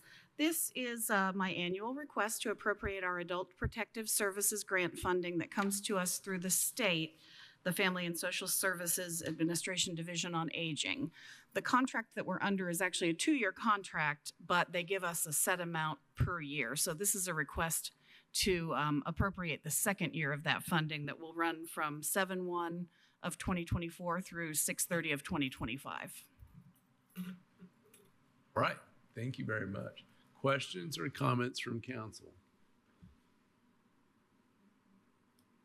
I do not have a question about this, but since we have Ms. Hamlin here, I wanted to give you the opportunity to give us just a little update. You had shared with me last week about some upcoming potential changes to your budget, and there was a personnel shift because of funding in a fee-sourced That was line. with our pretrial diversion program. Right. Yeah. So, I mean, it's not related to Okay, this, but okay. that I'm jumping Sure. it around because you're here. Happy to talk about it. I know that you could explain it just really quickly, And- and then more of my colleagues would hear it. I did not bring any of my information with That's me, totally but fine. I know you all are aware that our pretrial diversion fund has been limping along for many years. My projections show us ending this year in the black, but at a $15,000 balance, which is about half of what we started the year with. And I do not project that we'll have enough to maintain the salary and benefits for the 2 positions that fund that, the infraction diversion and pretrial diversion. So I anticipate coming at budget time to request to move one of those positions to county general. I think we can make it work this year. I think we can end the year okay, but it's just not going to be solvent. Yeah. We've depleted it. Thank you. I just wanted to give everyone a heads up and not Okay. violate quorum weirdness. So now you know. And we've been heading this way Oh, yeah. for some time. yeah. Yeah. I shared with Peter and with Kate the historic revenue and expenditures, which I'm happy to share with all of you at budget time. Just showing out, when I started in the position at the prosecutor's office, I think our balance was somewhere around $675,000. And a lot of positions were moved over, and we spent that large revenue or that large balance down. But the revenues just are not coming in like they used to, which, is fine. I mean, I think that's good. I think IU's dealing with a lot of those issues themselves on campus. And there were changes in the statute as to what fees we were able to charge. So that's just resulted in a drastic reduction in revenues over the last several years. Okay. You'll hear all about it at budget time. Thank you for the little peek into the future. Stay tuned, friends. Any other questions or comments?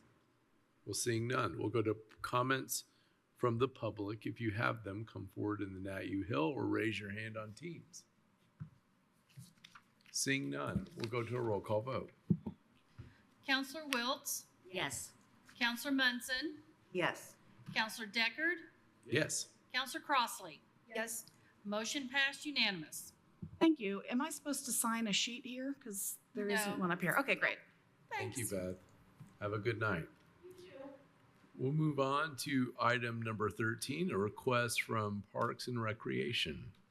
Council, I move to approve Resolution 2024-23, a reimbursement resolution declaring the council's official intent to reimburse expenditures for costs related to Flatwoods Park project and simultaneously approve an additional appropriation and Fund 1000-0803, General Fund Parks, in the amount of $100,000 in the services category. Second. Thank you. And before we jump to Ms. Whitmer, who's been waiting patiently as well, Molly Turner King, you have this is in resolution form for us to consider, right? Correct. And so the background is that the Parks Department has been working on developing the Flatwoods Park. In 2022, the Flatwoods restroom project, along with a court renovation, was approved.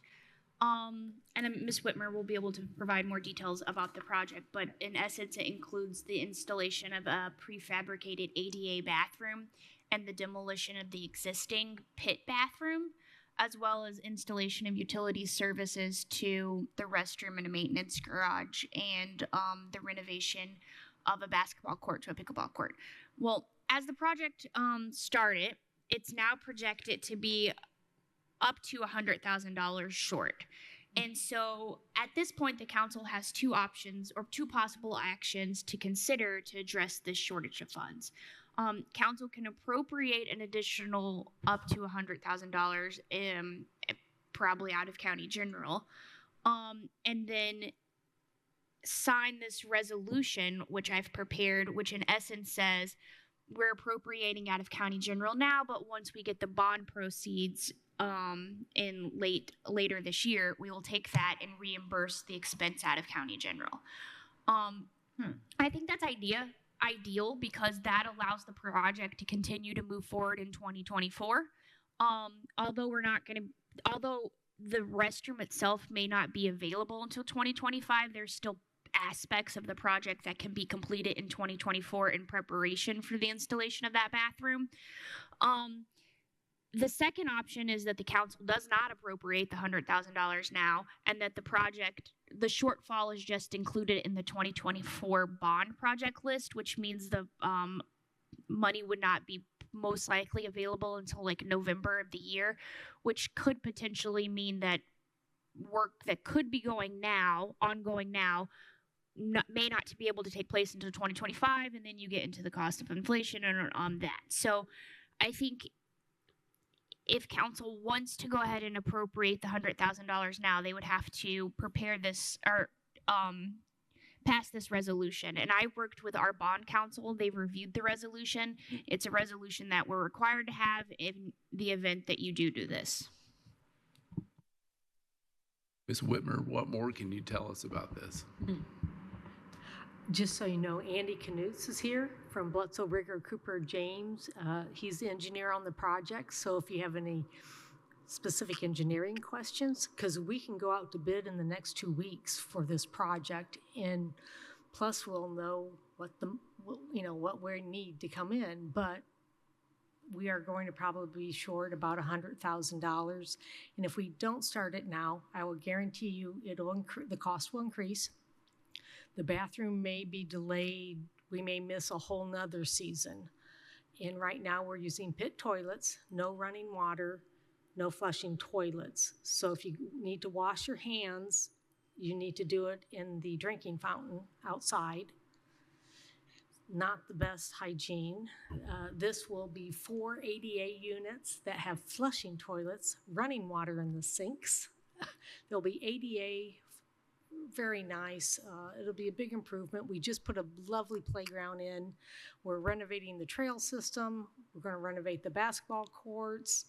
It's just a wonderful project, and restrooms are the basic amenity that people ask for. Thank you very much. So if I'm reading between the lines, you say take the quick option, which is option 1. Yes, take the quick option, yes, so we can get going on this. And they have to order a prefab bathroom. It takes up to a year, maybe 8 so no one's going to order it unless they're under contract. Comments or questions from counselors? Counselor Wiltz. I am curious about the project and what can move forward while you're waiting on a bathroom that might arrive next spring. Andy, did you want to take that one? Sure. Yeah, so a lot of the site work associated with the project, honestly, the entire project could get built this year, and in preparation for this prefabricated restroom unit, which will get constructed at a precast concrete factory, either very likely in Ohio or in Illinois, or where some of the larger precasters are that build these kind of restroom units, and it'll get trucked to the site and set with a crane. And so, but all the preparation, before that unit arrives can be done. So like the foundation for that structure, the water line, the sewer line, the septic holding tanks can be installed, sidewalks that will serve the facility, and also the asphalt work for the basketball courts, and the installation of the new basketball goals, the pickleball courts. All of that work could get done this, late this summer and fall, and then it'll be ready for the unit, the restroom unit to arrive on a truck whenever the precaster can provide that. And right now, lead times for those kind of units are out like 9 to 12 months approximately. I guess depending when the order is placed, maybe as soon as 6 months, but somewhere in that range of like 6 to 12 months is our estimate for how long it'll take to actually receive the prefab restroom unit. But all the other work can be done in preparation for it. Now, I don't know because I don't hear so well. We are not being hooked to the sewer. He said something about septic. Yeah. Yeah. Okay. And we're not doing a septic field also. We're doing tanks. Tanks. Right. Yeah. Okay. All right. Yeah, we'll have septic holding tanks will be installed to hold all the sewage flow out of their prefab restroom unit. Other comments or questions from council? I just, first of all, I love that park. I'm not there as much as I wish I were, but I recognize that there are people on that side of the county who live there for which this is tremendous. And the county, that's what we do. We put parks in places that are not in the city of Bloomington. It's not only natural, it's what we do. And anyone with a kid who's gone to a public place or a park and knows that you cannot get to a restroom, knows that you have a lot of very difficult things. And any Monroe County person, regardless of ability, should be able to visit that. And it just makes me happy you're doing it. I agree with this first option because to me, there's just no question on it. And I think years and years from now, people are going to continue to look at that park and remember when. And if you look at the celebration that we have about cars these days, I think it was similarly so about 50, 60 years ago.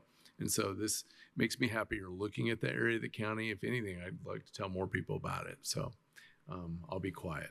Other comments or questions? Well, I certainly support the first option because we have been talking about this for quite a few years.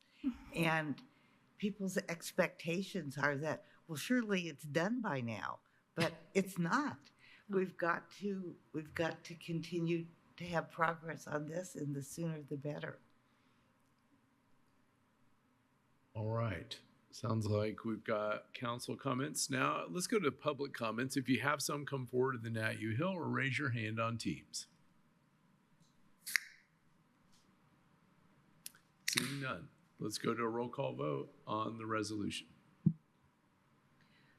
Just for clarification, it was read as one motion, so it's the resolution and the additional appropriation. Yeah. Okay, I was just stating that. So. Thank you. All right. Counselor Wiltz? Yes. Counselor Iverson? Oh, sorry, he's not here. Counselor Deckard? Yes. Counselor Munson? Yes. Counselor Crossley? Yes. Motion passed unanimous. All right, thank you. Thank Thanks for you. waiting. Thank you, and thank you, Molly, for writing that. And thanks for being here, Andy. We appreciate you coming in. My pleasure. Thank you, counselors. Let's move on to item number 14, a request from emergency management on our agenda. Council, I move to approve the Emergency Management Department's request for an additional appropriation of $12,932.50 in the services category. Second. All right, we've got a motion and a second, and I'm looking on Teams. Do we have Justin with us? And Michelle, this isn't one where you're covering, is it? So I do know about this as liaison to emergency management, and it is simply appropriating leftover funds from a grant so that they can be expended. So you think we're in good footing here? Yes. Okay. Any counselors have questions or comments regarding any of this?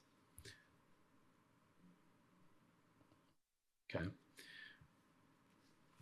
Well, based on Counselor Munson's good advice on this, I think we can move forward. And also emergency management, again, the continued work they do prepares us for the days that we don't look forward to, but must deal with when they get here. Right.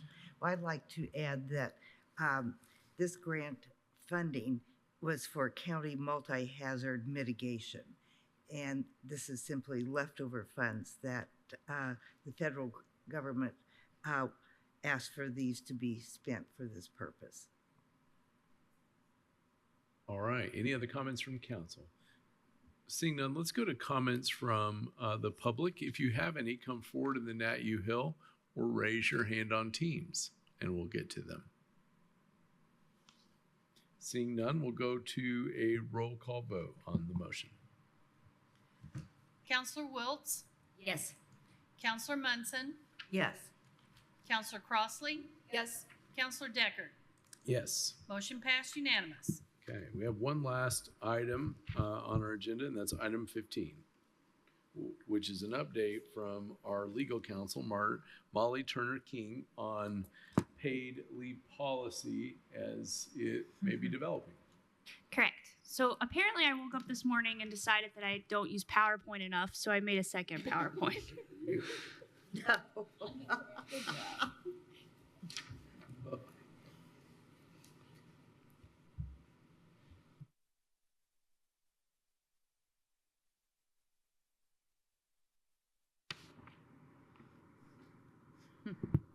So this update is a little bit more exciting than the last one. Currently, I have been working with our Employee Services Director, Elizabeth, and the Commissioner's Administrator, Angie Purdy, to write a paid parental family leave policy. And we pretty much have a policy ready with a few adjustments to be presented to the commissioners for consideration. I gave them an update last week. And since this is more developed, you get a little bit more of a developed update. So the county's looking at implementing paid parental and a family leave policy. And so the parental aspect of it will allow county employees to care for and bond with a newborn or a newly adopted or placed child who is placed through typically foster care.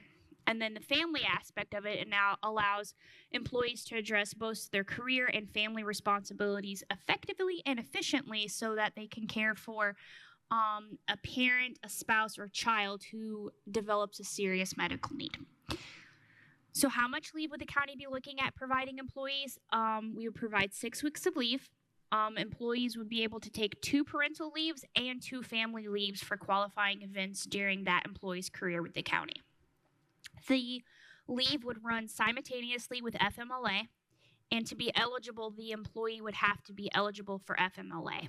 And while writing this policy, I looked at IU, Butler, Ball State, a couple private entities, and a couple of other county policies, as well as the city policies. And this is pretty much standard across the board that you'd have to be eligible for FMLA. If it happens to be that both parents are employed by the county, they would both be eligible for leave. Or in the family aspect, if 2 county employees are employed and need to take family leave for the same circumstances, each of them could qualify for 6 weeks. So, for example, if you have 2 siblings who need to take care of a parent, they both could get 6 weeks. The leave could be taken continuously, so all in one chunk at 6 weeks, or intermittently. The leave could not commence before the qualifying event, so you couldn't take it in advance of the birth or the development of the serious medical need that you're taking care of a person for, but you can stagger it. So, for example, in parental leave, if both parents work for the county, mom can take the first 6 weeks, and then dad could take the next 6 weeks. So as long as you take it within 12 weeks of the qualifying event. The leave would be 6 weeks paid at 100% of the employee's salary. And that is the brief update on that policy. All right, I'm sure we have questions or comments. Counselor Wills. You said it runs concurrently with FMLA, which is 12 weeks long. And I wasn't sure, you said it could be used by 2 folks in succession.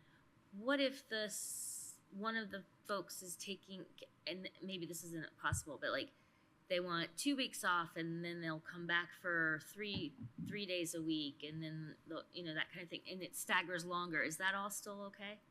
It can be taken intermittently. You can't take more. You will not receive more than 6 weeks paid. So if you wanted to do, 2 days here, then 2 days next week, you could do that. And it can last longer than that 12-week period. You have to take all of the 6 weeks within 12 months of the qualifying event. Within 12 months, but not just when FMLA. Yes. Okay, yes. But for if it's a maternity leave, most likely you won't get medical clearance to come back before the 6 weeks. So for maternity leave, you're probably taking all 6 all up front.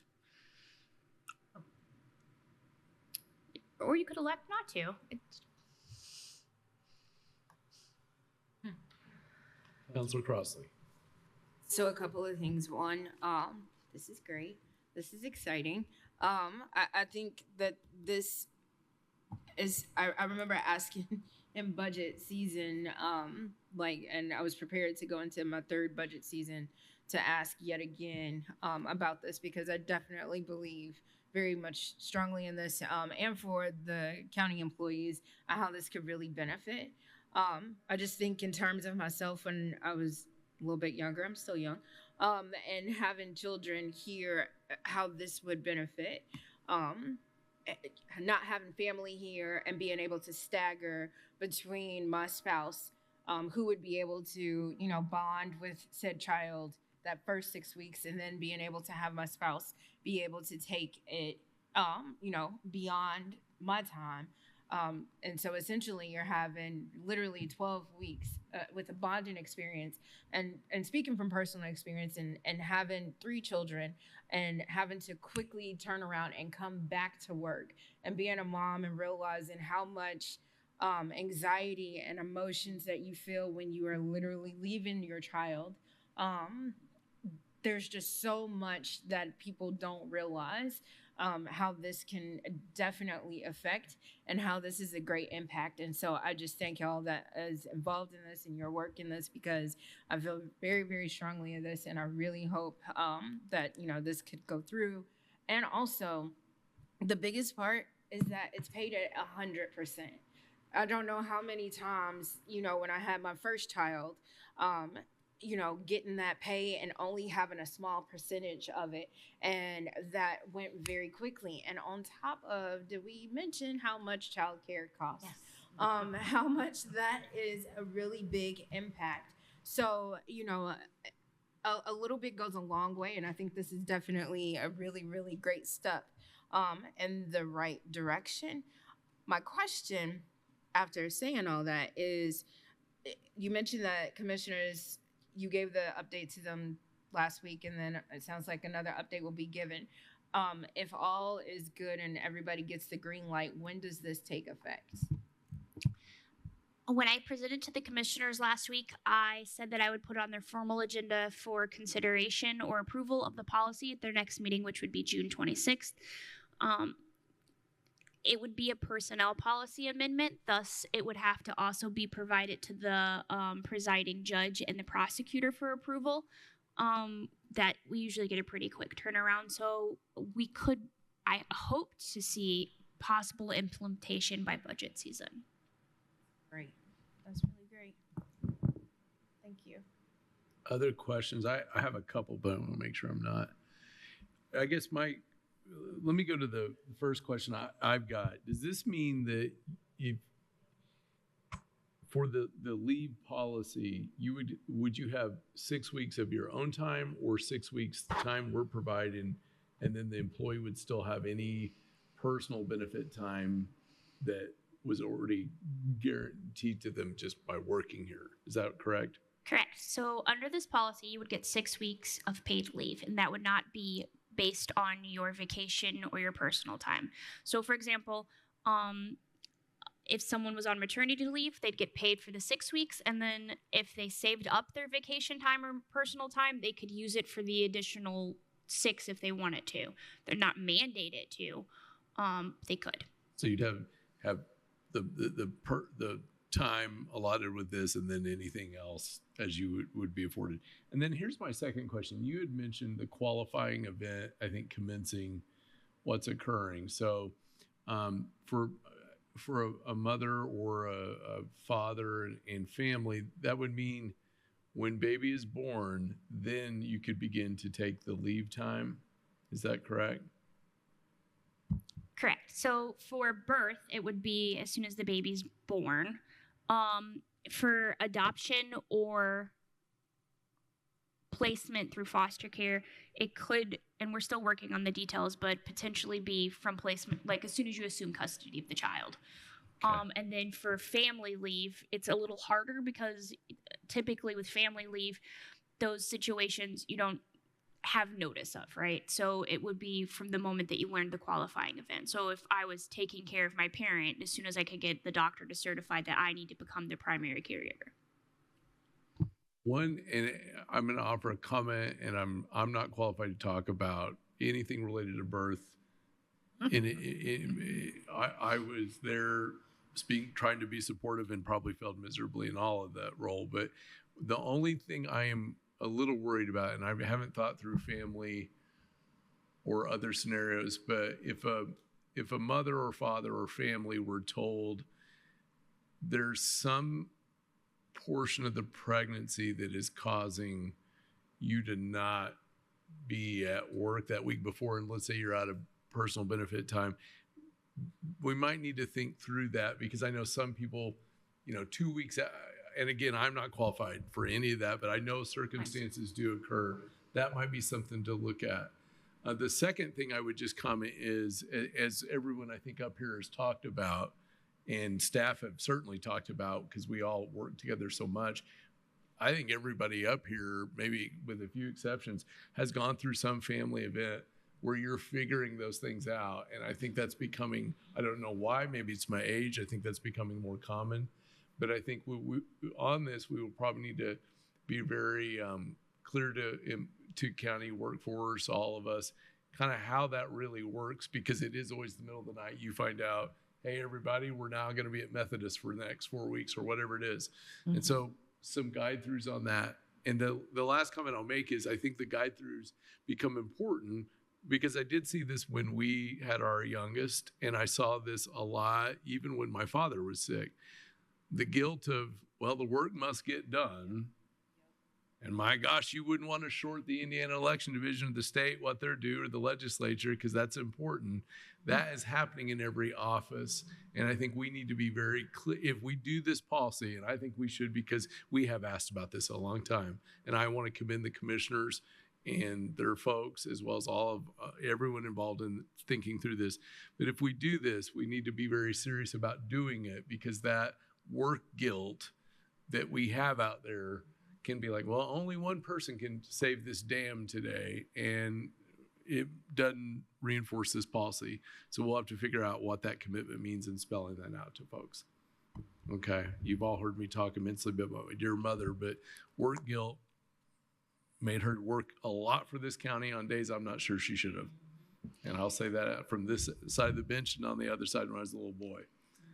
I don't know if you have any thoughts on any of that jib-jab I just said, but I think it's things to think about. My only comment would be that, your FMLA leave could start at, especially for pregnancy, birth related, at any point, that, as long as the doctor has certified it. So your leave starts from the moment that the doctor certifies it, which if there are complications, your FMLA will get approved before birth. Okay.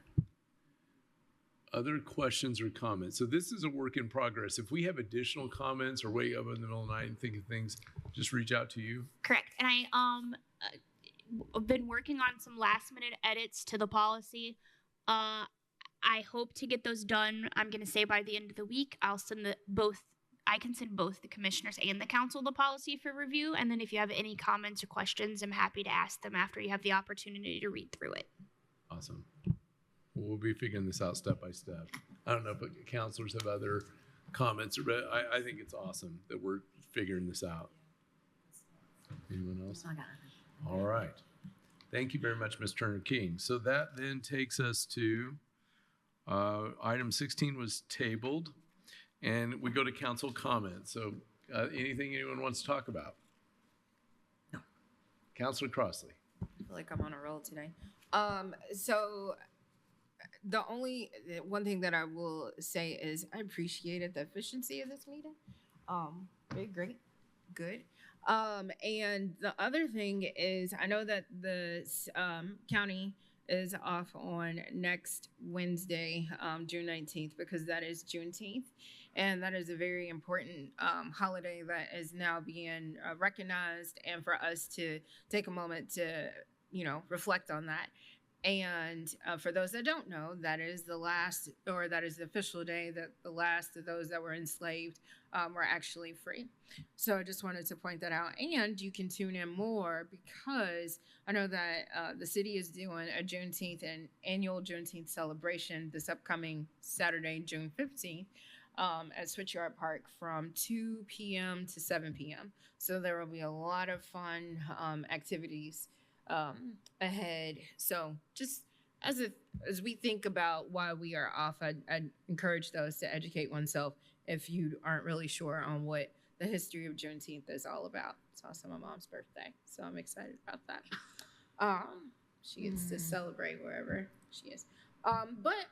And one last thing that I was gonna say is I want to commend Councilor Wiltz for her liaison update. I just really want to put it out there and really express the sentiments that I definitely are feeling. And I don't want to speak for 4 of us or 7 of us, but one of us definitely feels that way. And judging from some of the comments that I've heard, I think there is similar sentiments. So I definitely appreciate you and going out and saying that. And I definitely wholeheartedly agree. We got to do better. And I'm looking forward to the day, which hopefully is after this meeting is over, that we can really sit down and talk about this, because we still have a lawsuit that is against us, and we still have to uphold our end of the bargain when it comes to that. So I urge, again, all those that are involved to really ask the questions, because we definitely are asking those questions. And we know that this justice complex, and as we imagine a jail, justice center, whatever you want to call it, it's not going to be perfect. We are not going to make every single person happy. But the truth of the matter is it has to happen, and we have to do it. It is a known entity that has been around for a very long time, and we are now at a crossroads where we are going to have to act, because we are setting ourselves up to succeed in some capacity, or inactions will set us up to fail, and Jen Crossley does not want to fail. So I appreciate the conversations that we are happen, and I will put it out into the universe that I appreciate the conversations that will happen as a result of comments that we have made today, because I'm optimistic. Thank you. Thank you, Councilor Crossley. Councilor Munson. I just want to react to what Councilor Crossley said. We've had this on our plate for a very long time, and a jail will be built.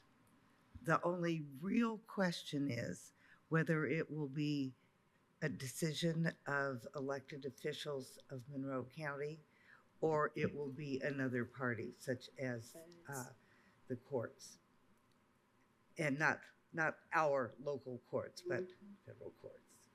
So we know best what we need, and even if we don't have all the variables that we would like to control, in hand, we can do better than some outside party coming in and telling us what we must build.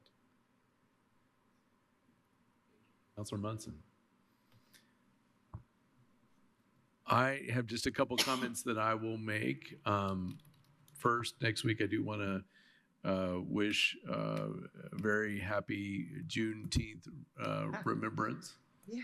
And I appreciate very much Councilor Crossley bringing that up. That needs to be on our attention every year.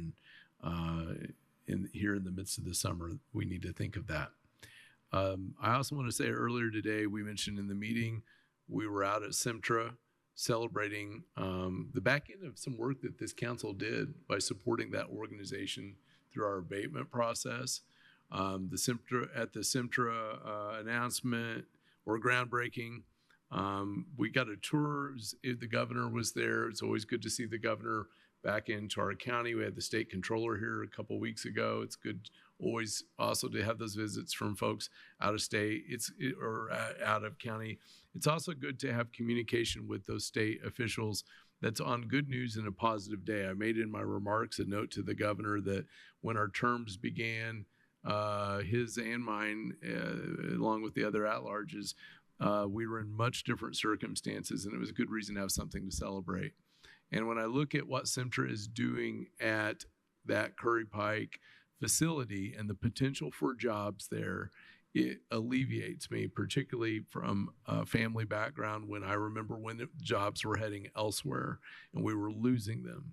And I'm always thinking of that for this community. What do we need to do to make sure everybody has the opportunity that so many of us either want to get or enjoy, all that. So it's good to see that. And we need more days like that. I appreciate, again, the BEDC, Bloomington Economic Development Corporation, for their continued support of those efforts. And if anyone ever wanted a testimonial on that, I watched that tour, and everyone from the governor to other community not-for-profit leaders to other private sector leaders, up, down, several different companies, they knew our BEDC staff. They talked with our BD staff. They related past discussions with them, and they didn't blow them off.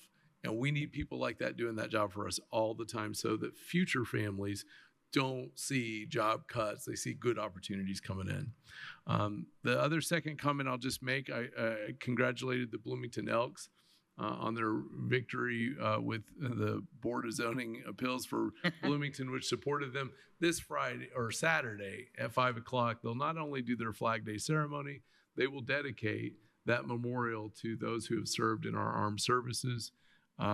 They've asked me to assist a little bit with that. Come block your ears on what I say, but come celebrate that memorial to our armed services. This community has sent a notable, magnificent number of people into the service of this country. Those flags and that memorial attempts to celebrate that in the small way that we all can. And with that, is there any other comments for the good of the body? We've said it all. We are adjourned. Thank you so much. Thank you, Mr.